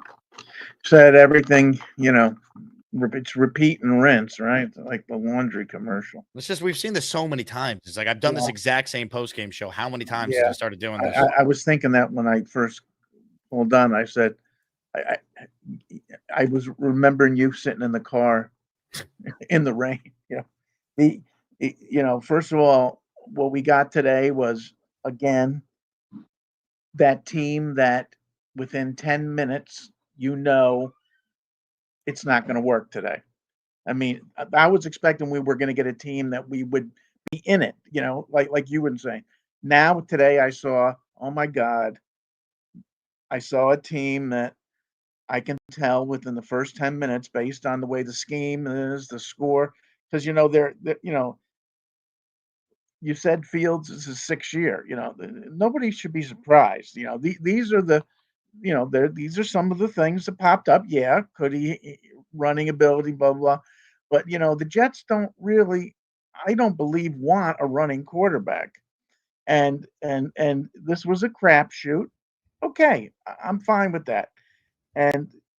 But what is really getting me is that you made a statement early on that no one's picked up on, and I don't know whether I'm sure there's an anomaly or two, but the contracts, the way some of these guys are playing after the cash comes in, we could be seeing, are they really getting the guys they really want?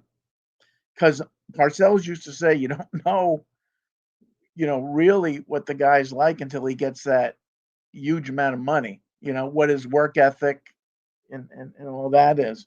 And I just think that with Fields, people shouldn't be upset because you've got 6 years to see. And if the Jets are in a position right now this year that if we're down, they're going to scheme against us because he can't throw intermediate to short passes consistently. He's on record saying that. He's never led receivers short. He throws a good long ball, but that's going to scheme against it. The problem with Fields is too one-dimensional, and that's, I think, why Tomlin benched him. They were 4-2 and he showed flashes, but Tomlin knew the teams were able to scheme against him, and he didn't want to get that coming near the end. So we're just going to have to just hope things meld. I'm not a fan of a first-year coach, but I liked what I saw as far as what he was saying. But you know what? Today I saw it's a big step back. Salah. I mean, I saw Salah. For every positive thing last week, the reason why I couldn't get on board is they didn't win, and now they didn't even show they didn't follow it up with anything. So what did they really do last week? They just showed that they're still a wildly inconsistent team that is light years away from the best team in their own division. And now, we're talking about saving your season in week 3. Like nothing has really changed here. They took last week and they did a Costanza opposite.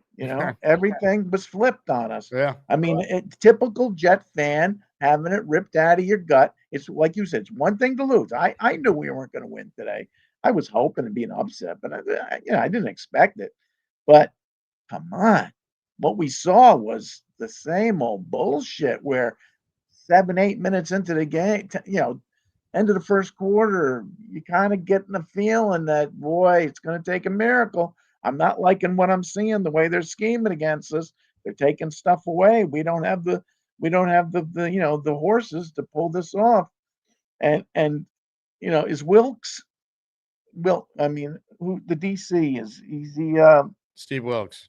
Yeah, no, I know. Is he longtime pal of Glenn's? No, they had no working history together, which makes it interesting. That's interesting. It makes you wonder. And like I said, do you really think the Jets want a running quarterback? I think they want the best quarterback, and I think they like the fact that they thought they could scheme an offense around Fields' ability to run and mask his deficiencies throwing, which we saw in week 1. And then today, once he was off throwing and they stacked the box and asked him to make plays, he couldn't do it. He missed too many guys wide open. I think the Bills sold out. Yeah, I guess I should ask if two great quarterbacks come out and one is can read 4 to 5 progressions quick, use the pocket perfect, leads the receivers for Yak, young kid coming out of the draft, but can't run that well. He's a big guy, 6'5" guy in the pocket, or a guy who's pretty good, can get 2-3 progressions and can run, but isn't the greatest thrower. What would you take? I think they would value the guy that is the runner athlete, assuming that his throwing deficiencies, they think they could coach him up and they can improve them. Like, you know what I mean? Because I think the way the game is going, I think you want a guy that is not a statue in the pocket. You got to have some mobility at that position. Well, yeah. I don't know though. We got so long to debate this, or to use the pocket. Like Brady was the best at using that 5-yard circle. Up a yard and a half, back a yard and a half, side a yard and a half, and I'm not seeing that with Fields. He's starting to show a little tendency of taking off instead of doing the little shuffle. I'd rather see a quarterback shuffle and buy time, and throw the ball leading the receiver as there's just a little bit of panic, In a perfect world, sure. I just don't know, like, if that quarterback is out there and who that quarterback is, Rich. That's the thing. Like, we'll go through all the quarterbacks this offseason. I'm sure the Jets are going to be in the conversation to take one of them, and we'll see.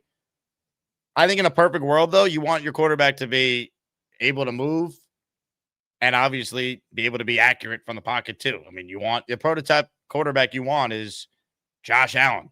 Big, strong, can run, and is deadly accurate and can throw on the run. It wasn't always like that, though. Remember, this guy had wild inaccuracy issues coming out, and he's an outlier. A lot of times they say you can't fix accuracy at the NFL level. He proved that to be incorrect, but most guys you can. I mean, the best quarterback prototype you want is him, or you want Mahomes, or you want, Burrow's not an athlete. He's a true pocket guy, but he's elite at it. Like, those guys are rare. You pick the best quarterback. I think you worry about that then.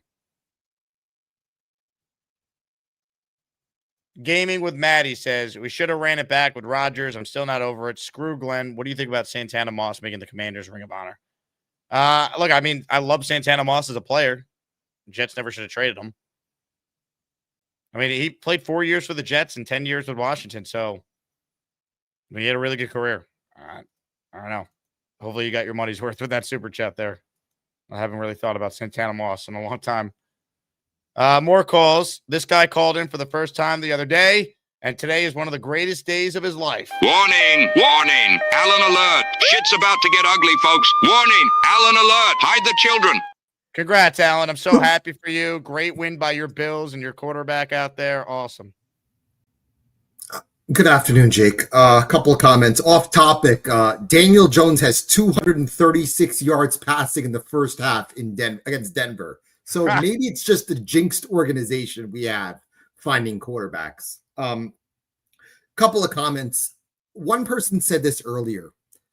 I know the game was pretty much over, but at 23-3, when you have 4th and a half yard in the third quarter and you punt the ball, you could lose a locker room when you don't have any confidence in your team. I was shocked. I was sitting in the bar with Gary. We're all watching that part. And we're like, why would you not go for it? Just take a chance. He basically quit on his team. And it showed because the team basically quit on him afterwards. I have no idea how you punt the ball at 23-3. Okay. Just saying that part first. I hate to agree with you, but I said it earlier. I agree. I thought that play and then what was the other thing I had in my notes? There was another moment where Glenn, I thought, was way too conservative. It was on the field goal decision. Why are we settling for a field goal when we're down 20-0? Who cares? It's still a 3-score game, even if you hit the field goal. You got to keep going and try and get a touchdown. I remember when the Jets paid Muhammad Wilkerson big money, and after that contract, he did absolutely nothing. What has happened to Michael Carter since he's gotten paid? He is like a shell of himself. Well, last year he was hurt most of the year, and this year I don't know. He's been bad. Horrible this year. Sherwood's been bad too. They paid him. Sherwood's been bad as well. But Michael Carter was a guy that you could count on in the nickel. He's just been awful. But who's been worse? Do you think Carter and Sherwood have been worse than Ben Johnson, your lover boy? Ben Johnson has been terrible. It's been bad, but it's not his quarterback. But it's been a bad start for him. Yeah, but he doesn't get to say that. He took that job because of that quarterback. He did. I mean, they've been awful. Two other comments. First of all, the quarterback I think the Jets would look at if they were picking the top 5 would be Lenore Sellers. I know he suffered that concussion, but he is your prototypical big physical quarterback who could run as well as throw the ball. That's the guy I think they'd look at if they were picking in the top 5, in my opinion. And please do not compare Justin Fields to Drake May anymore. Okay. Drake May is a physical quarterback who can actually hit receivers. Justin Fields couldn't hit the side of a barn today. It was an embarrassing performance to watch him. Okay. Just saying. And who's comparing him to Drake May? What? Who's comparing him to Drake May? There were people in the chat that said, I will take Justin Fields over Drake May. You got to be kidding me. I okay? mean, I don't know what Drake May is, but we don't know what he is. Fields, this is kind of what he's been. He's been good. He's been bad. He's been incredibly inconsistent. And chances are the Jets will be drafting a quarterback in the first round next year. And the last comment I made, and I even discussed this with people at the bar today. They didn't throw you out of the bar. They weren't like they didn't. No, because they were all shell shocked. No, they did not throw me out of the bar. Thank you very much. At what point today did you pump your fist for the first time? Was it after the Clemens penalty? I was actually a little pissed. I was pissed. Again, I hated Robert Saleh more than anybody, and I could not believe I was watching Robert Saleh 2.0 today. I couldn't tell the difference today. Looked like a solid game to me. Brutal, okay? The thing I mentioned to the people today is Garrett Wilson won in high school. He won at Ohio State. I know he got the big money this offseason. We're not doing that. He's going to try and ask out right now. Hold on. They voted him captain and just paid him. I don't want to do your conspiracy theories and ask for a trade. I think he's going to get frustrated. I really do. I cannot see him staying here. I know he signed, but the idea of him playing another few years. That's what the money is for, Alan. He's not. I'm shocked he took the money. I really am. I know it's guaranteed money. I'm shocked he took the money knowing the type of quarterback he has. I'm shocked. I mean, again, a week ago, they scored 32 points and he had 100 yards receiving and a touchdown. A week ago. I don't think he had a monster game. Did he not? I do not think he finishes the contract here. That's what I'm saying. I knew you had to come up with something. I had to, but you know what? I was once not they the only one signed who Garrett, said that. which you said for years, he'll never sign an extension with the Jets. He did. On He the signed. record, He got overpaid. But now we're already now moving the goalpost to now. I would not be surprised if he doesn't finish his contract. I'll worry about that in 2 years. There's going to be a different quarterback in all likelihood starting week 1 next year, and we'll see. Maybe the Jets get their CJ Stroud or they get their Jaden Daniels, and Garrett's very happy, or maybe they don't, and Garrett Wilson is still paid a lot of money and he's here because he signed a contract. I said this team would win 6 games. I don't know if they will. I don't. I'm trying to be honest. I don't know if they could win 6 games, especially if their defense plays this bad. Their defense showed no effort today. It was lackadaisical. They didn't wrap anybody. Brandon Stevens. They did early. I think that's what's so frustrating. Like the Clemens penalty really changed the complexion of the game. Instead of 6-0, it ends up being 10-0. Then Fields obviously has the instead of 3-0, it ends up being 7-0. And then you had immediately the Fields fumble. Defense did hold them to 3, so it's 10-0. I think the defense just got demoralized with just how bad the offense was, and eventually the Bills just made more plays. And also the Jets, their best players on defense weren't that good. We brought up Carter, brought up Sherwood. Sauce had a bad game today. I didn't think the D-line once Jermaine left did anything. They actually started okay on defense. It was just everything snowballed, and then that was it. The route was on. And I think this was the first time in a long time that a delusional Jet fan actually looked in the mirror and actually thought logically that maybe this team is just not that good. I know a lot of people think this team could win 8-9 games, but after today, after the effort, after the execution, after the 3-for-11 performance by the quarterback, delusional Jet fans might actually be logical and say, you know what? We don't have a lot. That's the problem. So this is the first time in a long time that the likes of Peter Castro, who thinks Justin Fields is the greatest thing since sliced bread, can actually look in the mirror and say, you know what? This is just not a good team with not a good quarterback with not great direction. So and I'm sure you had to have been thrilled. I was elated. I was elated at 3rd and 4 when the Bills decided to run the ball up the middle, just wasting the clock. It was kind of funny to watch that. They laughed at the Jets today. They did. They could have scored 50 if they wanted to, but they didn't. But it was laughable to watch a performance like that today, especially at home. And again, in 3 weeks when the Cowboys come into town, that building will be 75% Cowboy fans. Watch it. Okay. We'll see what the Jets' record is then. I mean, that's 0-4. Thanks a lot. I'm sure it's your dream. I hate this team. I hate them. I hate them. Alan loves when the Jets lose. Remember, folks, Garrett Wilson will never sign a contract extension. Never. He'll be a Charger. He threw out every team in the book. He'll be in Houston. Now he's not going to finish his current contract. Okay. I don't even have the energy to yell at Allen right now. The reality is the Jets were so goddamn awful today. Like, everything he said about them being pathetic and embarrassing, it's true. Even if you're a delusional Jet fan, you have to acknowledge that. I thought we were past these type of performances. That's what I was sold on. Oh, Jake, you can't expect them to win more than 7 games. Okay, so what does it look like for me to be satisfied that they're going to play the Bills tough? No Arizona games.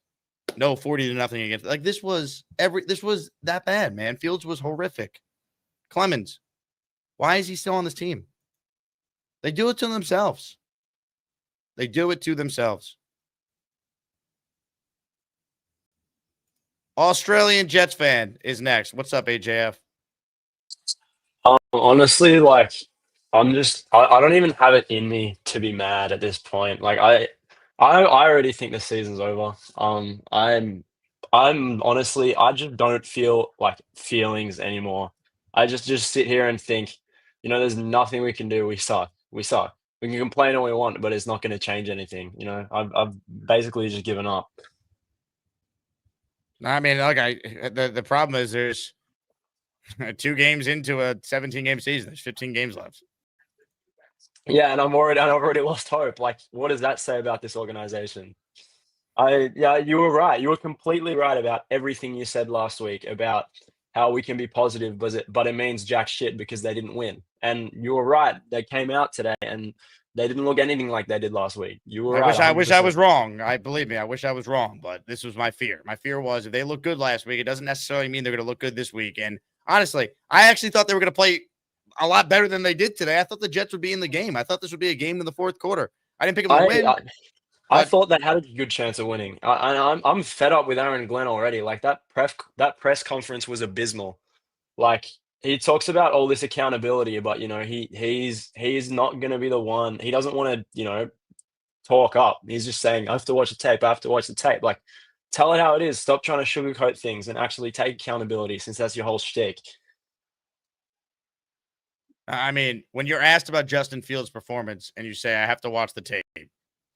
When you're asked how Tyrod played, I have to watch the tape. When you're asked on the run defense, I have to watch the tape. Fans was he at the game? Was he at the game? That's what I'm questioning. Like, did he even watch the game? If he has to watch the tape, like, what was he watching? I don't know, man. It's not good enough. It's not good enough. That wasn't a game. That was a horror show. I couldn't agree more. Thanks for your time, Jake. AJF, thank you. Now, to be fair, he did say that it's on him and the coaching staff, but that's the obligatory coach statement they got to say. It's just so deflating, man.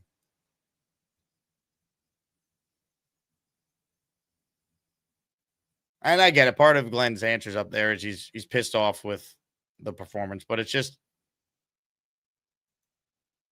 very frustrating. Look, I'm not calling for a coaching change, but if they are going to consider a change, there is someone they could call that I think would take the job. It might be too early to do this, but I think we got to get Beast Breaker out there. Let him coach the team in Tampa next week. See if we could spark some things.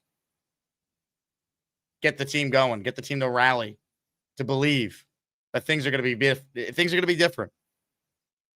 That we're not meatballs out there. We're the New York Jets. I am not a meatball. And we're built for this shit.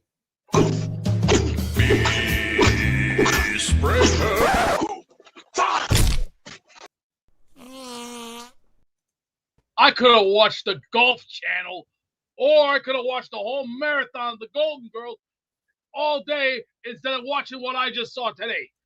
Watch the tape. Watch the tape. If I wasn't like this right now, I'd sound like Rick Flair. Go, what? What? Watch the tape? Are you crazy? Who are you to tell me that you know nothing about football? I'd sound like Ric Flair right now, but I'm lucky I don't have a pacemaker in me yet. Or I'm lucky I'm not even wearing a bag over my head yet. I'm even lucky I'm not doing that yet. Coach Beast, what's the game plan next week? Clemens, cut. Has to go. After Weisshoff, goes. Or else, I got something that I can just put over my head. One of these. Man, we're putting the bag on after 2 games, folks. This is sad. Remember last week, though? The Jets were so good, they won, right? That's what some people told me. Yeah, I'm lucky I didn't even put 2 eyes right here, a smiley face right there, and one of those. I'm lucky I'm not even doing that yet. I'm not even lucky I'm not even pushing to suicide yet. I'm lucky I'm not gonna pull Ric Flair yet. I'm not ready for that yet. I'm 41 years old and I've seen a lot of crap in my life, but watch the tape. What the fuck kind of crap is that? Are you blind, McFly? I'd say get your balls reevaluated, Glenn. Stop acting like you need the media to kiss your ass. Stop kissing their ass. Get your effing balls fixed and get your act together. Because I'm gonna tell you, we're not gonna play your shit up here in New York. You keep your shit up, we're gonna kick you out of here, and we'll tell you can go back to Detroit. It's one or the other, kid. I'm sick and tired of it. Every morning when I get on my phone, I look at that goddamn report in the newspapers at the New York Post, and our shit is the most embarrassing. It makes my stomach regurgitate. I get that regurgitating feeling because let me just say this: you get that pit in your stomach, you want to throw up. It's that nasty, nauseating feeling. Now, And Beast, are you sure that's from the Jets or just from the fact that you have severe gas at all times? Oh, all of the above. I got gas right now. Above. Now we're getting down to the serious points. Shit show today. It was the biggest shit show I ever saw ever since Geno Smith was crap on the Jets. What was it, 10, 11 years ago? That was a shit show today. Just because, let me say this. I've been, repping this merch for a while now. I've been repping this merch. I've been repping that Jets jersey since I was 13. You bastards better get your acts together. Or you know what? Give Muji my number. Give Muji my number. What's your number? I'll send it to you in an email. Okay. I'll give it and you tell him to give me a call. And I'll sit his ass down and I'll go blow by blow, and we're going to get some shit straight. Because this is not going to keep going like this. Because I'm going to tell you this right now. If we have a shit season, I'll be in a goddamn hospital bed so taped up, they'll have to take, let's see, right here. That's why you're going to be in the hospital bed, Beast? The Jets? A couple days ago, I talked to Mike These Nuts. He was in a lot. He's been in a lot of pain. And I'll give that guy a lot of credit. You know what? He's tough, but you know what? I hope he gets better. Okay. I'm praying for him to get better. I don't know what that has to do with anything, but I appreciate it. Because I care. Okay. I care for this goddamn team. I care for what I do. I'm not Gordon Ramsay. I'm not Gorilla Monsoon. I'm not Ric Flair. I'm the fucking Ford. And you're not a meatball. Say it. Say it. I am a ring general, and I am not a meatball. No, you're not a meatball. If I gotta take charge like a ring general, give me big fella, give me Bringer. We'll turn that team around. I don't care if I step up past midnight drinking Pepsi and just going, no, I ain't playing that shit. I ain't playing that. Playtime's over. Either get it together or leave. Make a choice. Beast. The choice is yours. Well said. I'm not gonna waste my time on other shit that doesn't make any sense. Well said. Michael is up next on the show. Hello, Michael. Hey Jake, second time in a row. I'm behind Mr. Beastbreaker. I love his takes. Well, you're a worthy follow-up. Yes, I'm a very worthy follow-up, and I will be wearing his shirt on Saturday. Unfortunately, we're going to be 0-2, but I'm being optimistic, and I'm just probably because I'm a Jets fan. I really think the Jets have a good shot at beating Tampa next week. I don't think Tampa is that good either. They're better than the Jets. Yeah, their offense is much better than the Jets. It is, but they've been a playoff team the last couple of years. Is their home opener? Yeah. I don't know. Correct. Yeah, but that division is weak, right? So I mean, out of all those 4 teams, that division is very weak. But again, I'm not here to talk about the Buccaneers. I think Wilkes needs to go. I think that's 2 weeks in a row. Defense give up 30 points or more back-to-back weeks. I don't think that has ever happened in the last 3 regimens, right? Back-to-back weeks with 30 points or more. You could quote me on that, or you could check that out if not. But I think it's the first time in probably the last 3 head coaches has the Jets given up 30 points back-to-back games. So I think Wilkes definitely. I don't think Wilkes. I didn't like Wilkes's defense. I didn't want him to be the defensive coordinator. I know Aaron Glenn sprinkling some of his thoughts into the defense, but he's letting Wilkes run his show. I think Aaron Glenn needs to take the defense over and start calling his own defense and hopefully turn this thing around. Now, as far as Justin Fields, I hope he plays on Sunday. So again, I don't want to see the backup quarterback, and again, I want to see Justin Fields play. So let's see what happens. And yeah, go Jets, man. That's what I have to say. Is that defense is not looking good at all. And I know JJ was out most of the game, but it still doesn't matter. That defense is just not disciplined and giving up back-to-back 30 points per game. Terrible. So that's all. That's my take, Jake. I'll see you on Saturday. I'm gonna wear my Beast Baker shirt, so you're gonna buy me my shot, and then and I'll see you next week. Safe travels, and I'll see you next weekend. I appreciate it, Michael. Looking forward to meeting you in person again, or seeing you in person again. It's tough, man. I mean, when we picked Tampa for the date for the Asmaniac road trip this year, I mean, I knew in the back of my head the worst they could be was 0-2. But now that they're actually 0-2, it still sucks. At least like this game matters. Like, people were like, do New Orleans. I'm like, that game's in December, I'm pretty sure. Like, what's the Jets record going to be then? Like, at least this game, there's still hope. There's been teams that have been 0-2 that have figured it out and turned it around. It's just we have nothing to point to feel good about. Last week you could point to the offense. You have nothing to feel good about. For 2 games in a row, the defense has sucked. The offense, I think we all thought if you were going to be rational, there'd be some sort of regression from the passing attack today. But you had no running game. The passing attack was not existent. Your starting quarterback had 27 yards passing. I mean, there's just nothing to be excited about. It's just, blind hope that it was a bad week and they flip it and they can turn it around, which they could. It's the NFL. But I don't feel good about it. We'll see.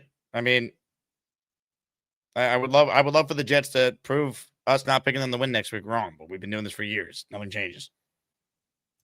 Barney says the Jets suck. They always suck. They've always sucked and they always will suck. I love the Jets. See, that's the thing, though. They haven't always sucked. There's been moments. It's just been so long, people just forget. You're that bad. Why would you remember the good times? David says, I will not watch another Jets game this season. David, I will see you on the couch at 1 p.m. next Sunday. Looking forward to it. What jersey are you going to wear when you watch? We all say this, and then we are all addicted. We're obsessed with football. Like, you can't get, that's the problem, right? If the Jets were an actual relationship, we wouldn't be in it. It's one of the most toxic relationships you could have. It's abusive. It's manipulative. It's physically abusive. It's cost years of my life. But we're stuck. If it was a real relationship, it would have ended a long time ago. Gator says, did Neil hump the Josh Allen jersey? I'm guessing that was the issue. Not only did Neil not hump a jersey today, folks, I texted him, sent him a video of where the setup was. He never answered me. Never. So, if we want to blame Neil, we can. I think that guy I know, right? All I know is when he humped a Drake May jersey before last year's home opener, the Jets won. Today, we tried to, for the first time, have him hump another division opponent's jersey at L5, and he was nowhere to be seen.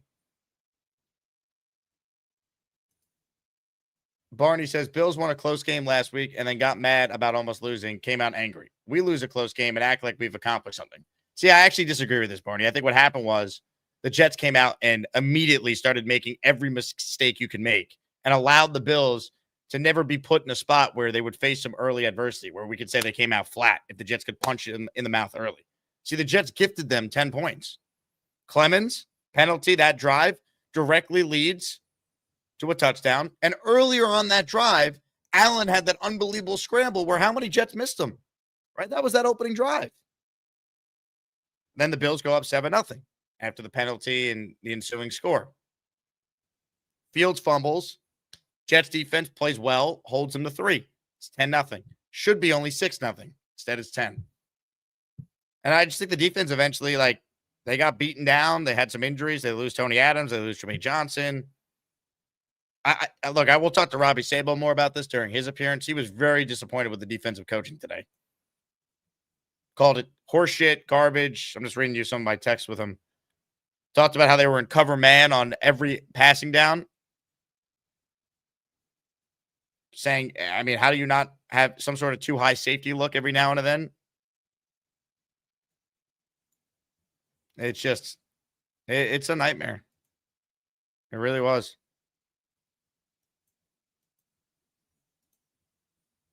I wish there was something we could point to. It was all bad today. I mean, the punter was good. That was it. Sad. JR Jet in the house. So disappointing. Jake Glenn did say it was all on himself to have the team ready to play. I just hope they get it together. They all supposed to say that. I wasn't there when Glenn's like, I got to look at the tape. You got to look at the tape to see that type of pathetic performance, really? Like, give us something, coach. You hope they have it together by the Carolina game. I mean, what's the record going to be by that game? Don't you? I want the game to matter.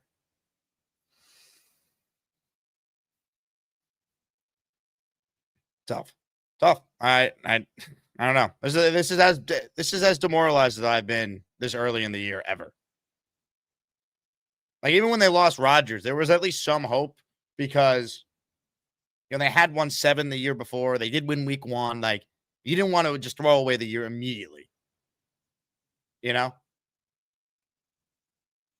All right, I feel worse now than I did week 2 after the Jets lost and they were 1-1 post. I don't know. Maybe I was the same. I don't know. It's just bad. It's bad. I mean, last year, as bad as last year was, they were 2-1 last year. Now we're 0-2. Big fella. Mike Carter's been awful. I don't want to hear he's the best third corner in the league. Guy's made of glass and can't cover anyone, slips constantly. He's had a bad 2 games, man. There's no defending it. Now, last year he was hurt. He was banged up. It was a big blow to the defense. This year he's healthy and hasn't been right. He hasn't played well. I think what people are realizing is, as flawed as Robert Saleh may have been as a head coach, the guy could coach defense. I mean, the guy could coach defense. Is that not fair to say? I mean, all I know is the Niners defense, which was a huge sieve last year. They bring in Saleh, and so far through 2 games, their defense wins them games at the end. And by the way, Bryce Huff had the game-winning strip sack on Spencer Rattler today because, of course, the man can only play well for Robert Saleh. He goes to the Eagles. They win the Super Bowl, and he's inactive all year. Flex Plexigo says, I'm a loser for shitting on the regime 2 weeks in. Yes, let me just sit here and be positive, you dope. You get the fuck out. Get the F out of my channel. Leave. If you don't want me to be critical after that performance, then you're just a homer, a shill for the organization, and you don't want honesty. You don't want objectivity. If there's a way for me to be positive, I'll do it. We praised the hell out of the offense last week. They lost the game, though. So I think I speak for most Jet fans in my criticism of this team.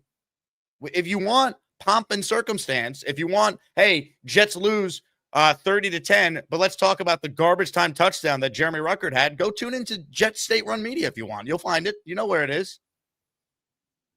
Right? Like, there's content out there for you. Team-associated content where they're not allowed to bash the team. But if you want honesty, if you want someone who's a true Jet fan, that I happen to work for ESPN and Sirius, but I'm a Jet fan first and foremost, and I'll give you a fan perspective, you're going to get that here. If you don't like it, find a different show. We don't need you. I got 42,000 loyal subscribers who want the honest truth about this team. And the one thing I can promise anyone who watches the show is I might not always be right. In fact, I'm not always right. I'm wrong all the time. I thought Zach Wilson was going to be awesome. There's plenty of bad takes I have, but at least they're my takes. They're honest. No one's telling me what to say. So I'm not bashing the new regime. I'm not saying they need to fire Aaron Glenn and Darren Muji, but if we can't acknowledge some pretty alarming concerns now, 2 games in, then I'm not doing my job, and you guys wouldn't want to watch a show, I don't think, if the host is just on the payroll for the Jets and chilling for the organization.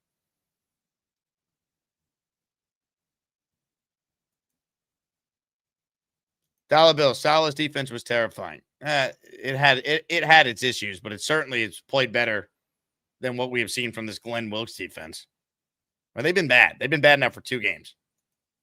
Alex the Average says, why do we always make football look so hard? Our other teams can figure it out. I just don't understand how we can't year after year. I mean, last week they made it look easy on offense. That's what makes today so hurtful. Like, to those who wanted to be positive after last week, it was under the caveat that it would translate to today, and nothing translated. You had no prayer out there. Your quarterback was abysmal. Fields was as bad as any game we saw from Zach Wilson or Tim Boyle or Trevor Siemian or Rodgers. Certainly had a couple stinkers last year you could point to. Fields was as bad, if not worse. 3 of 11 for 27 yards, and some of the misses were just, mind-bogglingly bad. They were.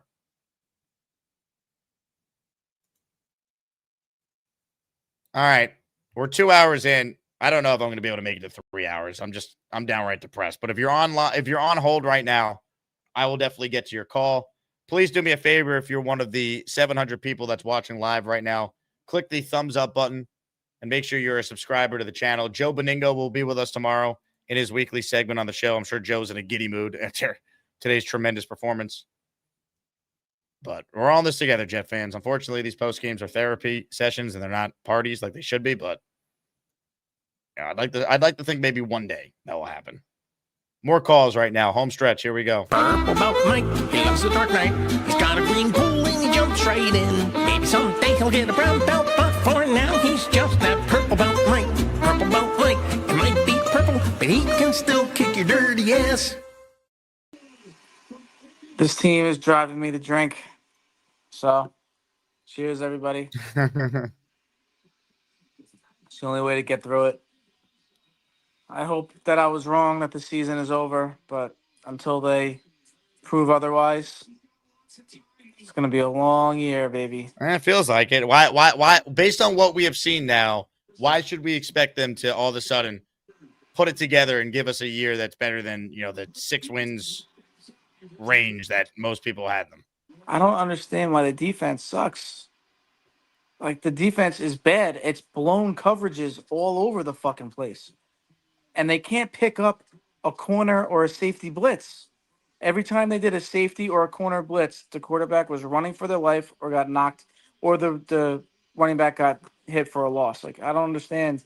They couldn't even see it at the line of scrimmage. They would come up a little bit, and they wouldn't protect. They wouldn't do anything. Safety corner blitz has killed us today. I wish I could give you an answer why the defense was so bad. People will blame Clemens for some of it. It's not just him. Sherwood, Carter, Stevens, Sauce, I didn't think was good. I thought Quincy had a couple bad plays too. He had a couple really good plays, but he had a critical missed tackle that led to a huge play in this game. I forget if it was directly a touchdown or close to. I don't know. Normally I rewatch these games. I don't think I'm going to be able to rewatch this. I can't. You can't. Why put yourself through that torture? Yeah, we all saw it. Once is enough. All right. Yeah, they don't pay me enough to watch this game twice. There's all low lights, no highlights. Yeah, I agree. Yeah. All right, Jake. Let's do our best here. And, liquid courage. Mike, hang in there. Pain never ends, folks. All right, a couple calls left here. Thanks to everyone who's still watching live or after the fact. Reminder, we're available on Apple or Spotify. If you ever miss a live YouTube show, we post the full YouTube show, each of them in the morning and the afternoon, wherever you get your podcasts. So check it out on Apple or Spotify and subscribe there. Callie Jet Fan is next up. What's up, Callie? Jake, what's up, my brother? What's up, man? How are you? Yeah. Did I say he wasn't prepared today? Oh, Callie, do me a favor. Your internet's bad, but if you call back in, I'll put you to the front of the line. In the meantime, let's go to Niall, the Jet Fan. What's up, Niall? Hey, what's going on? What's up, Niall? I feel like I got you at the wrong time. What's good, man? Yo, lock the door. Terrible game today.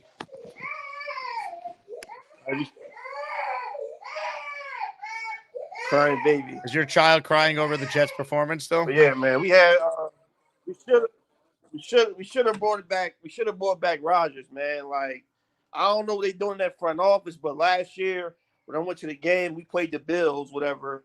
Like we only lost by like a field goal. Like why would you? That's the standard we treat.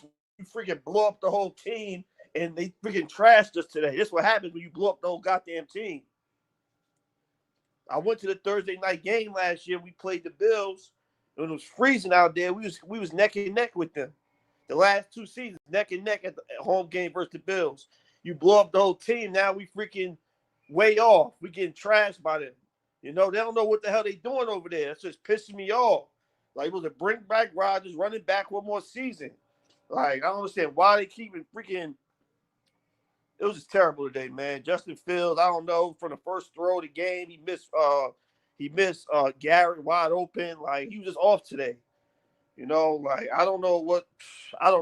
Like this team, hopefully Glenn that he can do something with the defense, get them a little bit tougher over there. Like had a few more points. I'm trying to figure out what I was gonna say. You know, shit. Yeah, man, going live is tough, man. I'm not the best public speaker, but like I said, Hey, man, I got you, this Niall. team's pissing me off, bro. I know. I love the passion, dude. Hang in there. It's tough. I mean, last year's Jets were 2-1, and then shit hit the fan. Do the Jets see a game above 500 at any point this year, the rest of the way? Think about that. I don't know. Robert C. Was that Ruckert's first NFL touchdown? It was. You know, good for him. Good for his family. Sucks it happened in a game that the Jets were getting their freaking asses destroyed. We'll try Cali Jet fan again, see if it works for him. What's up, Cali? You got us? I think that answers the question. Now, Alscar Capone is called back. Did you have another point, Alscar? Yeah, I did. Cause like the gentleman before going live, this was my first time. So you got all these things you want to say. They kind of go away when you're on here. But first for the Alon dude, stop calling or coming on here if you're just gonna bash the Jets, no matter what. I understand. I'm angry as a Jet fan. You just calling on here just to get on the Jets. That's the first thing. I can't stand you, and I can't stand your takes. Second, why is it that we could never ever have a quarterback or players that with 48 seconds we could go down, march down the field, score like every other team? Like you said, Saleh, right now he's in San Francisco. He looks good. Look at Mac Jones. He looks great over there with these guys. Why can't we get something like that? Why aren't we ever lucky enough?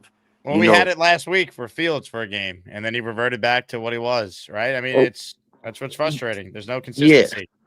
but so delusional. You brought up delusional at the beginning of this the chat. I even spoke with your moms for a second. I said I was delusional because here I was still watching the game in the fourth quarter and making up things in my head. Oh well, if we do this, we might still come back and win this game. So I'm a delusional fan. So I'll be here next Sunday, um, wishing the Jets win, hoping they win, and watching to see if they win. So I'll continue being that delusional Jet fan, just like we all are. So for those that want to try to keep kicking us down, don't worry. Hopefully someday we get there. But love this show and love all the crazy Jet fans. One. Al, appreciate it, man. This is an elite fan base. Jet Live, I muted it when Romo called us Middle Tennessee. That was Nance who said that.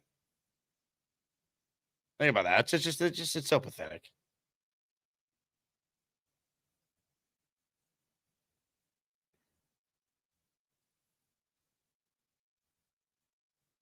I don't know how many more games like this we're gonna have to go through this year. I was told things were gonna be different. things would not be like this. Well, today looked like a lot of games that I saw Robert Saleh coach, or Jeff Ulbrich, or Todd Bowles, or Gase, or the end of Rex. I mean, the final score was 30-3 after 3 quarters. The garbage time score by Tyrod. I mean, if he's got to start next week, we can only hope that is somehow helpful in his preparation for next week. Okay. All right, few calls left. Ladies and gentlemen, he did not hump a jersey before the game, and many are saying it led directly to today's L. Get ready for Neil. He will make 13 points about the New York Jets and maybe hump a Patriots jersey. Get ready for Neil. He's probably smoking a big fat cigar and burning his house to the ground. That's Neil.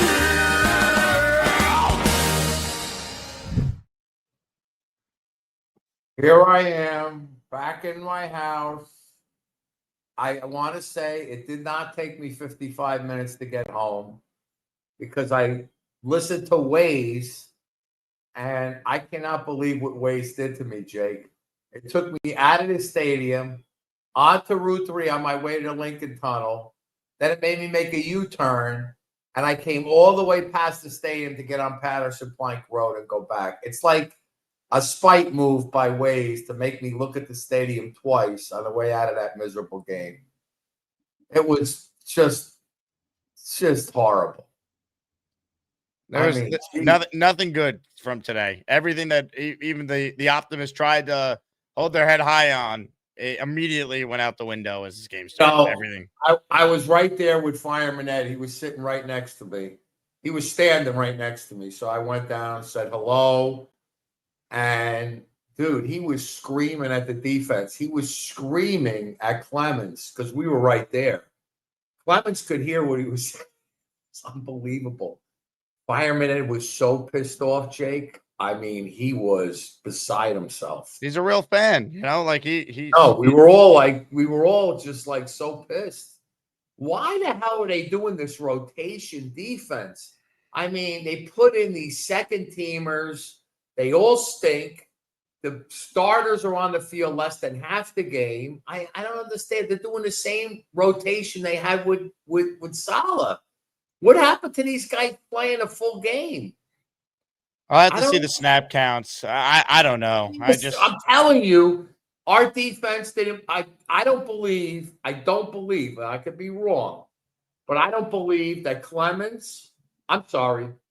Clemens definitely played more than McDonald, without a doubt. He played. Well, Jermaine got hurt too, though, so Clemens was going to play a lot anyway because Jermaine left with the ankle, didn't come back. An ankle injury? I didn't catch that. Yeah. You don't catch the injury part, when you're at the game. So I missed a lot of the injury stuff. But Jesus Christ, this was just so. It was just a horrible. It was just It just like opened our scar back up again. I was just about getting my heel. It was like every game we've seen the last couple of years when they've had these they've had these moments where you want to be encouraged or excited or start to believe. And then they put out a performance that's just completely unacceptable. This was as bad of any penalties on disciplined ones. Check. Defense failing in big spots. Check. Offense being completely inept. Check. They hit the bingo for Jets ineptitude the last 15 years in this game. We've seen this exact game, so many different versions of it, no matter who the coach is or the quarterback. It never ends. And in the meantime, Quincy hit, what's his name, on the play. The ball was on the ground again, and he's doing this shit like this, running away from the ball. They never fall on a fumble. That's a huge Gotta problem. fall on the fumble. When you got a loose ball, what are you doing? Like doing your sack dance or whatever the hell he does. I mean, it was disgusting. And Quincy, he had the biggest missed tackle of the game, 45 yards on the missed tackle on that James Cook touchdown that essentially iced the game at that point. I mean, assuming he's got the next gen stats here on the screen, they missed 9 tackles for 70 yards. I mean, this was horrendous on every level today. A guy crossed by. All I saw was one play when the receiver cross passed, went across the field, past Michael Carter before he even started running, and then he fell down. The turf made him fall, and the guy was wide open. I mean, we had no pressure on Josh Allen. He looked like he was it was like a 7-on-7 drill. It was a joke. No fight at all. I mean, they didn't punt the whole first half, right? They did not punt the ball once. Buffalo, I believe you're correct. Yeah, they didn't punt. And then it's funny. Last week, the Jets, they had their first half since 1991 where they didn't punt. And then what do they do to start today's game? 3 and out, punters coming out. And I'm like, we're back. Last week was an anomaly. I will tell you something. The best player on the field is our punter. Yeah. I said it earlier. I don't know if you caught it. If you want to find only positive, it's him. McNamara is the only positive from today. That's how sad it was. Jake, he hit 2 punts. I mean, this thing soared in the sky. I could not believe the punts. They were perfect spirals, like 6 seconds the thing looked like it was never coming down. And you know what? We still weren't. I mean, we were there on 1 of the 2 punts in the beginning where we just tackled the guy, right there. You know what I mean? But my God, beautiful punts. But what are we saying? We say our punter is good. There's not one good thing to say. Is there anything we can say that was a plus in this game? Anything? I mean, there's one thing. What one thing can we say that we can hang our hat on and say maybe next week will be better? I mean, I'm looking at these other games, and every game is pretty close. You know what I'm saying? I mean, last week the Jets were in a close game, and the offense played great. It's just, the NFL could be week to week, but there's nothing I've seen from this team that will allow me to feel confident in them going to Tampa next week. Like, if they win, it's just like eventually they're going to win some games. I don't like. There's nothing to be positive about. Like, I was hoping that that the Jets were going to be able to go out there and at least be in the game today. And while I'm sure I would have been incredibly frustrated if they lost, I'd rather that than this. This is just not what we wanted. This is brutal. This is a major step back, and all the good vibes that some were able to have after all the last goodwill week is out the window. We're doesn't back exist. to the smelling. We're back to smelling again. We're back. They kicked us right back into the. I mean, they bullied us. It was a bully show. They bullied us. We didn't get a first down. I don't think the whole half. That's the other thing. They didn't punt, and we didn't get a single first down in the first quarter, and maybe half into the second quarter before we got a single first down. Is that correct? I don't know. I don't have that stat, but I can give you the stat that the Jets had 87 total yards of offense through 3 quarters. I wrote that down. Jesus, James Cook was running all over us.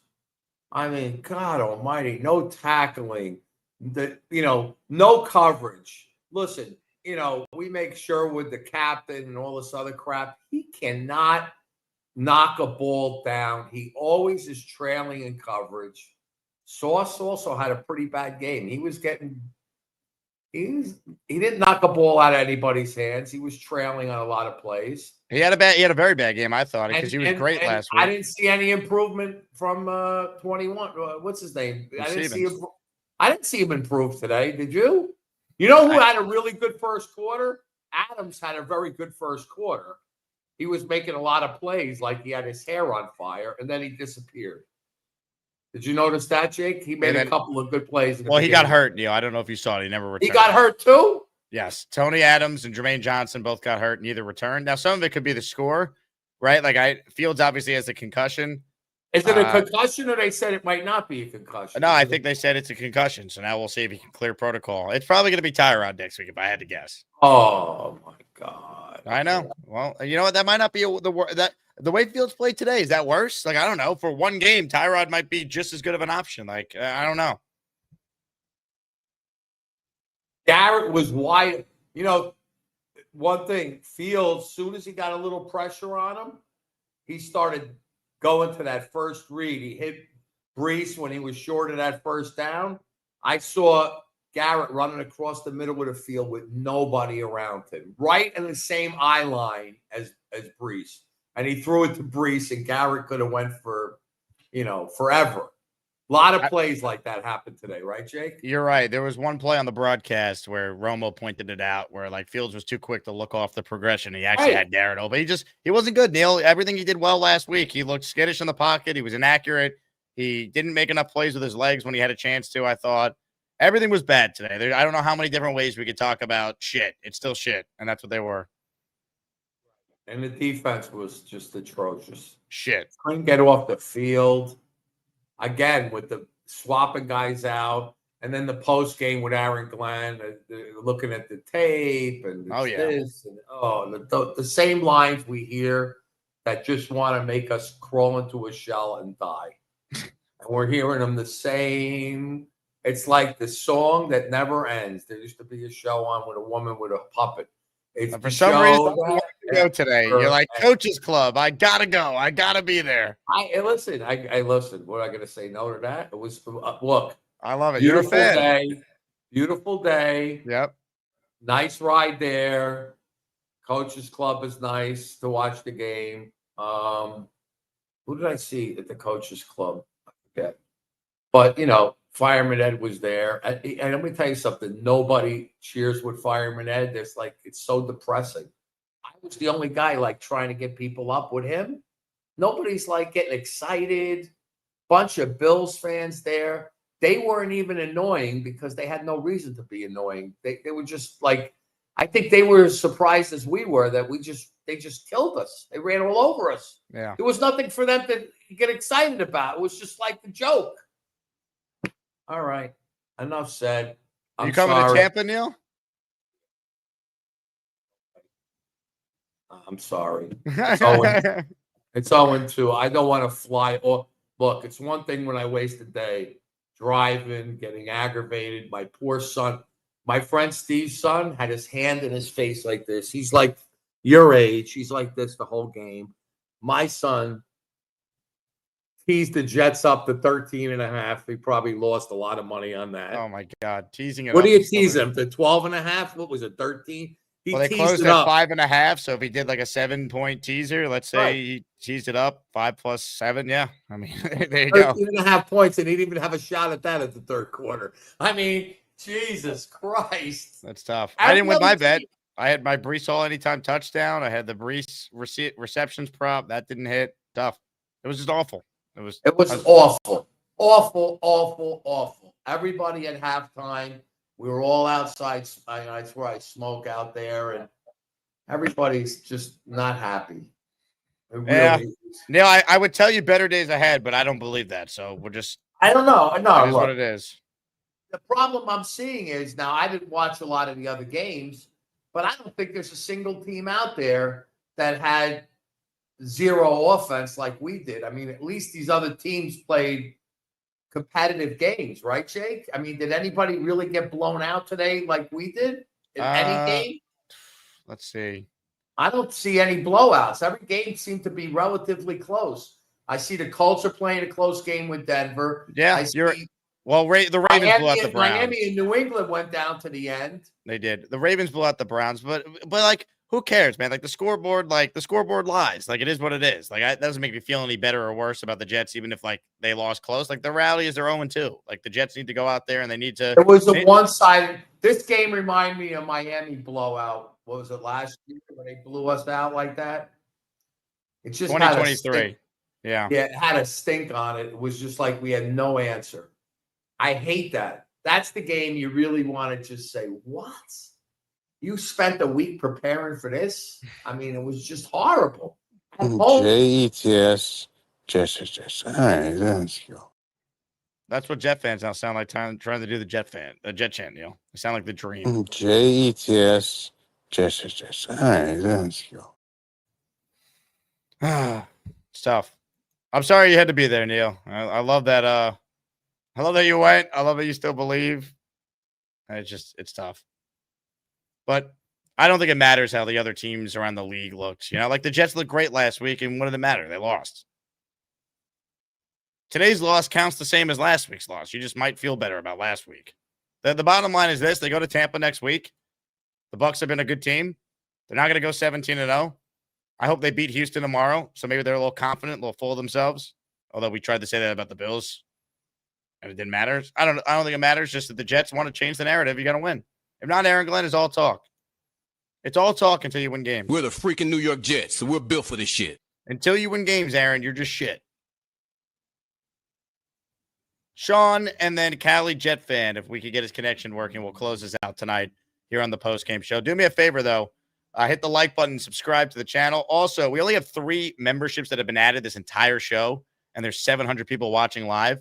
So I'm going to gift 5 memberships, which means if I gift you a membership, I'm entering you in our raffle on Tuesday, and you'll have a chance to win a signed Justin Fields, signed Jermaine Johnson, and a signed Sauce Gardner jersey. So I can't turn the Jets around, but we can give 5 people who are supporting my livelihood here a chance to win some signed items for a little listener appreciation. So we'll get to your calls, and I'm going to give 5 memberships.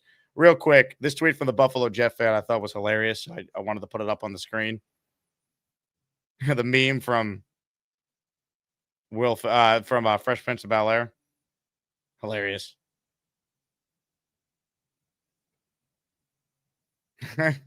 It's just, if you don't laugh, you cry.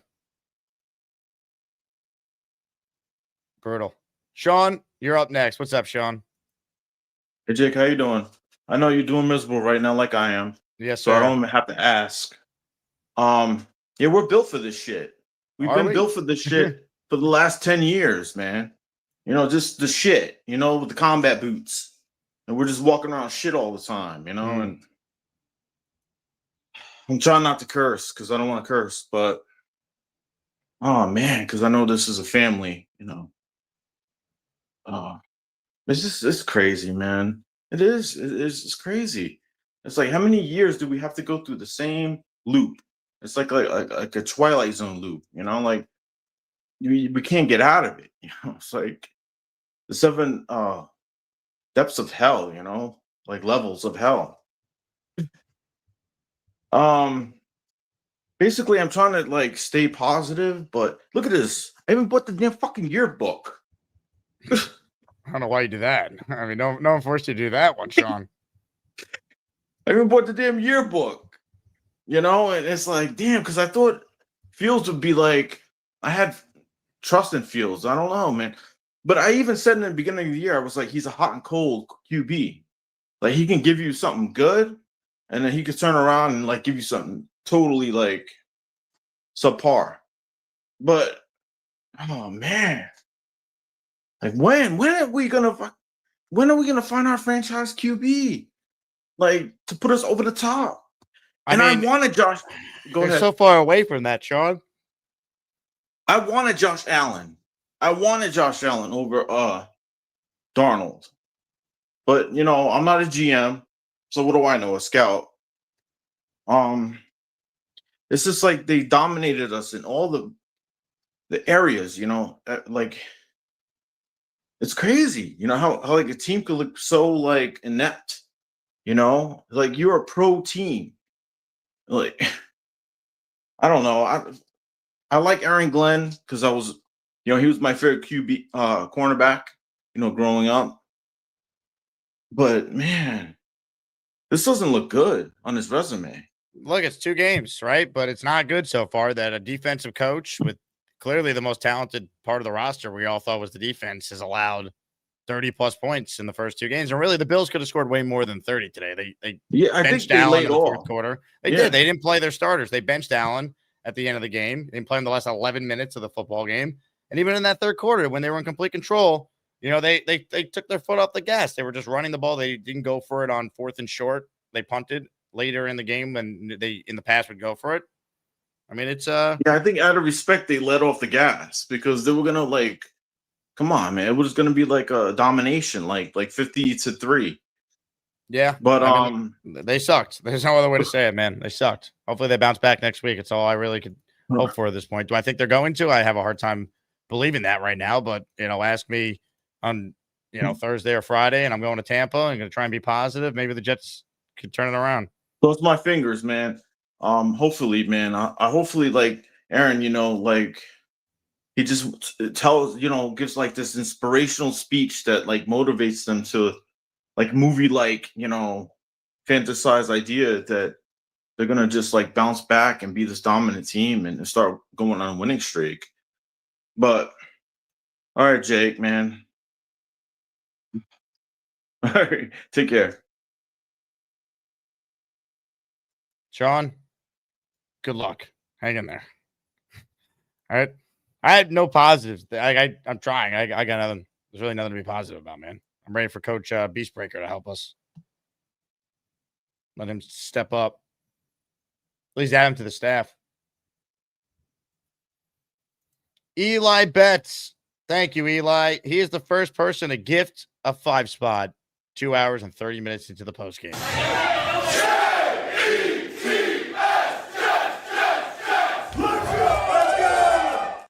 All right, Cali Jet fan, do you read me? Are you here? Can you hear me? Can you hear me, Jake? Yes, sir. What's up, Cali? All right, Jake. First off, let me say something to you.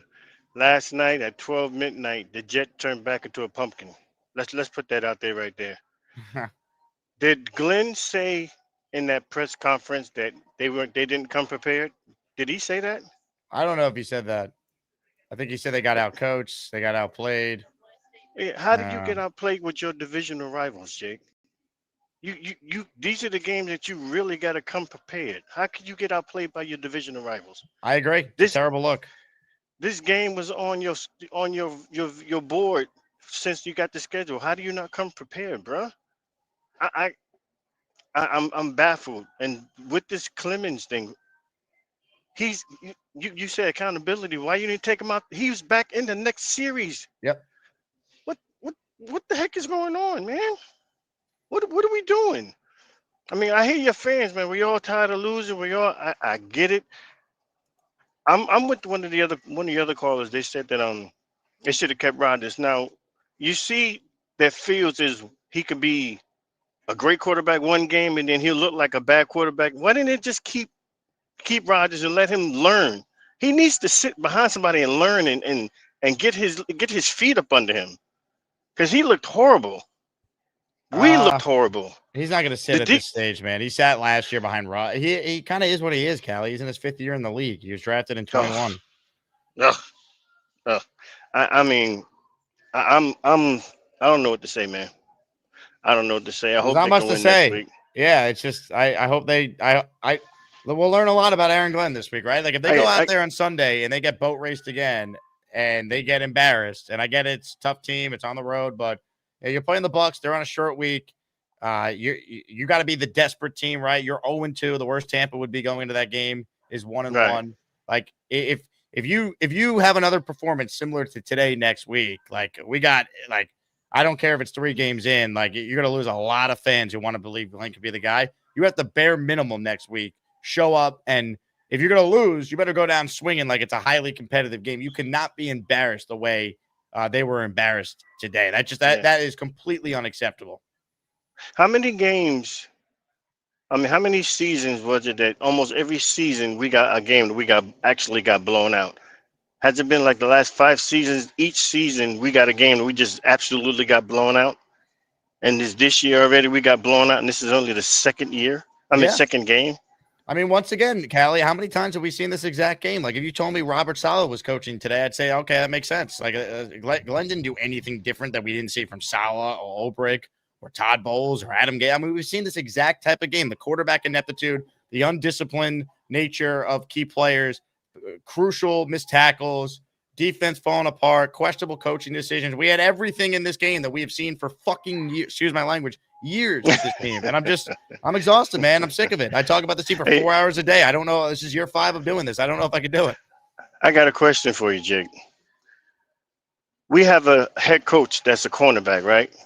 We do. Why we have so many daggone hold calls on our cornerbacks?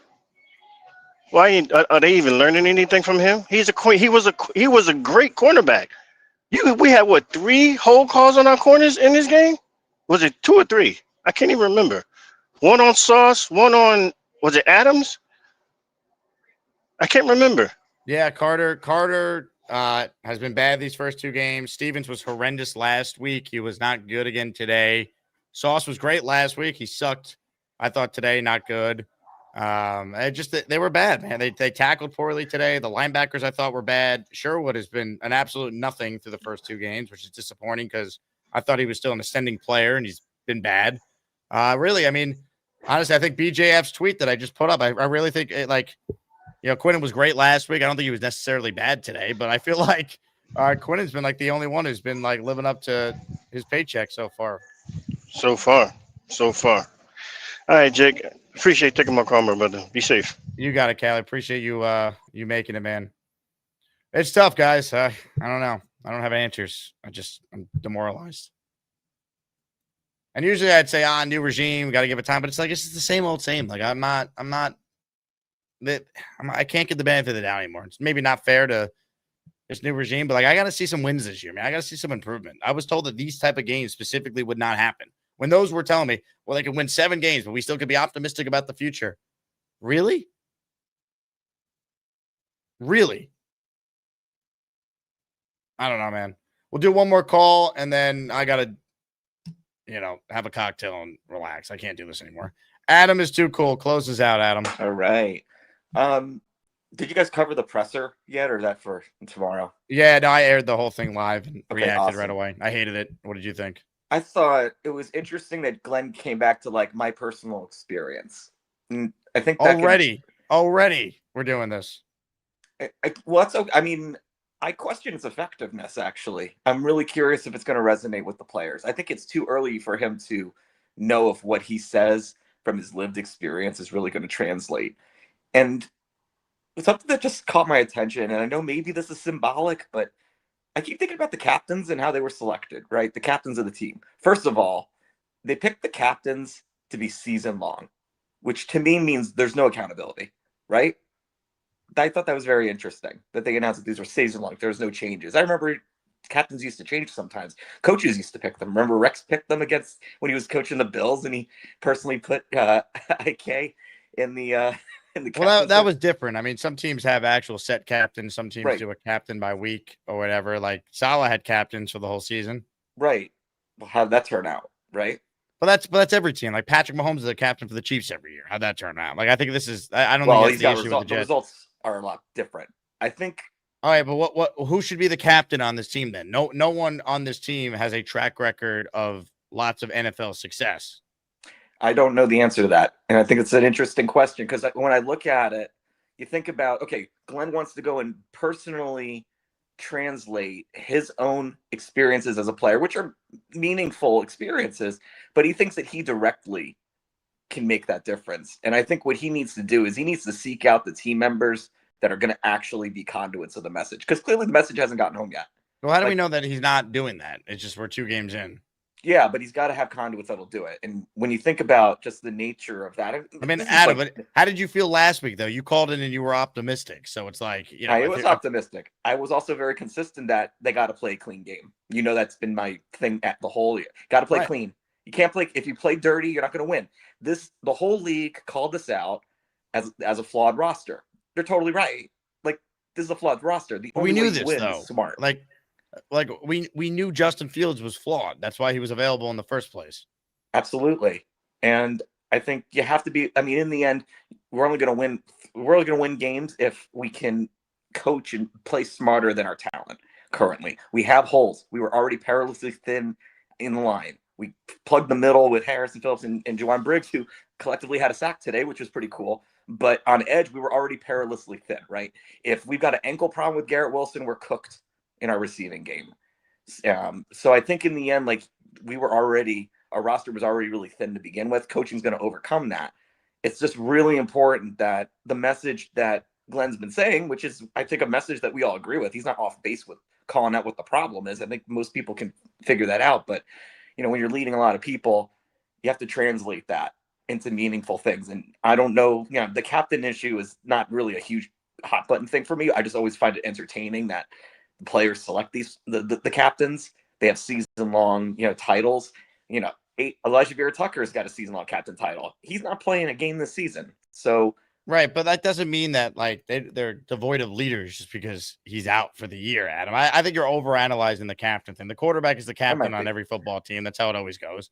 Garrett, I don't think anyone's surprised he was voted captain. no one was surprised AVT was voted captain. He's a senior veteran on that O-line in this 5th year.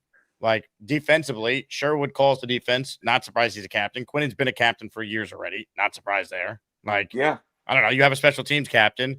Last year it was Thomas Morstead. This year they had a rookie punter. Nick Falk got here very late in the process. So they went with Marcelino McCrary Ball. Like, I don't know. I feel like the captain analysis is not relevant to the 0-2 start at all. Maybe. I just think in the end, it may be, maybe not. But I don't think leadership was a problem last week. I think the defense had some issues late, and Boswell hit a 60-yard kick. If it goes wide left, the Jets are 1-1 right now. And then today was collectively just a total failure all around. Sure. But again, the players have to have some accountability as well, right? The coaches are going to call the plays. If they call the wrong play, that's its own thing. They do. I go back to execution. And we're all in agreement. They didn't execute whatever the heck the game plan was today. They weren't executing. I mean, if you want to blame the players too, Adam, 100%. Like, I've been killing Carter. I've been Stevens, Clemens. I screamed about him earlier. I really don't know what to tell you though about, the captaincy stuff. It is, to me, kind of is what it is. All right. I think we're done here, folks. Thanks again to everyone who watched, all the calls. Couldn't do it without you. Thanks to Gator for his help, being able to air Glenn's presser live afterwards. Jay Graves, I'm just seeing this. You wanted to cash in your bounty. I don't know which caller it was on. I'm going to guess it was Neil, but I'd have to go back and check the timestamp. I think I'm caught up on Super Chats. Thanks to everyone. We'll be back tomorrow. Beningo at 10 a.m. I'm sure Joe has a lot to say. PBM just wrote Burrow at 8 to 12 weeks. Is that true, Mike? Please tell me that you got it from a legitimate source and you didn't just throw that out there. Joe Burrow was diagnosed with turf toe. That doesn't mean he's out that many games yet, Mike. So I would say let's wait. I'm not seeing 8 to 12 weeks from anyone. But turf toe is a significant injury, so we'll see. I don't know. I mean, the Jets are supposed to play the Bengals, but right now, are you sure the Jets would beat the Bengals backup quarterback? I'm not. Jake Browning could be just as good as Justin Fields the way he played today. I don't know. We'll see. I guess maybe it could be 8 to 12 weeks for Burrow. I don't know. That sucks. Burrow's had a ton of injuries in his career. I mean, we're going to be without our quarterback too, so I don't feel bad for anyone, man. We lost Aaron Rodgers 4 plays in. I'll never have sympathy for any other franchise when we went through hell.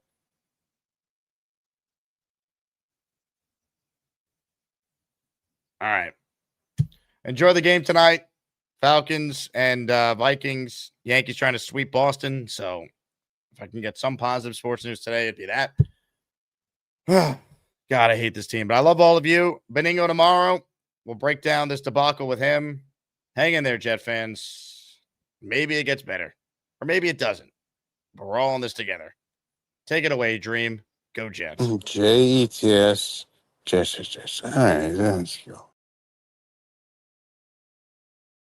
Hey, here's the deal. Just got no chance unless you click on that like button. And you got to make sure you subscribe to the Jake Asman Show. You don't, you can get the f*** out. Now let's go, Asmaniacs. We're built for this shit.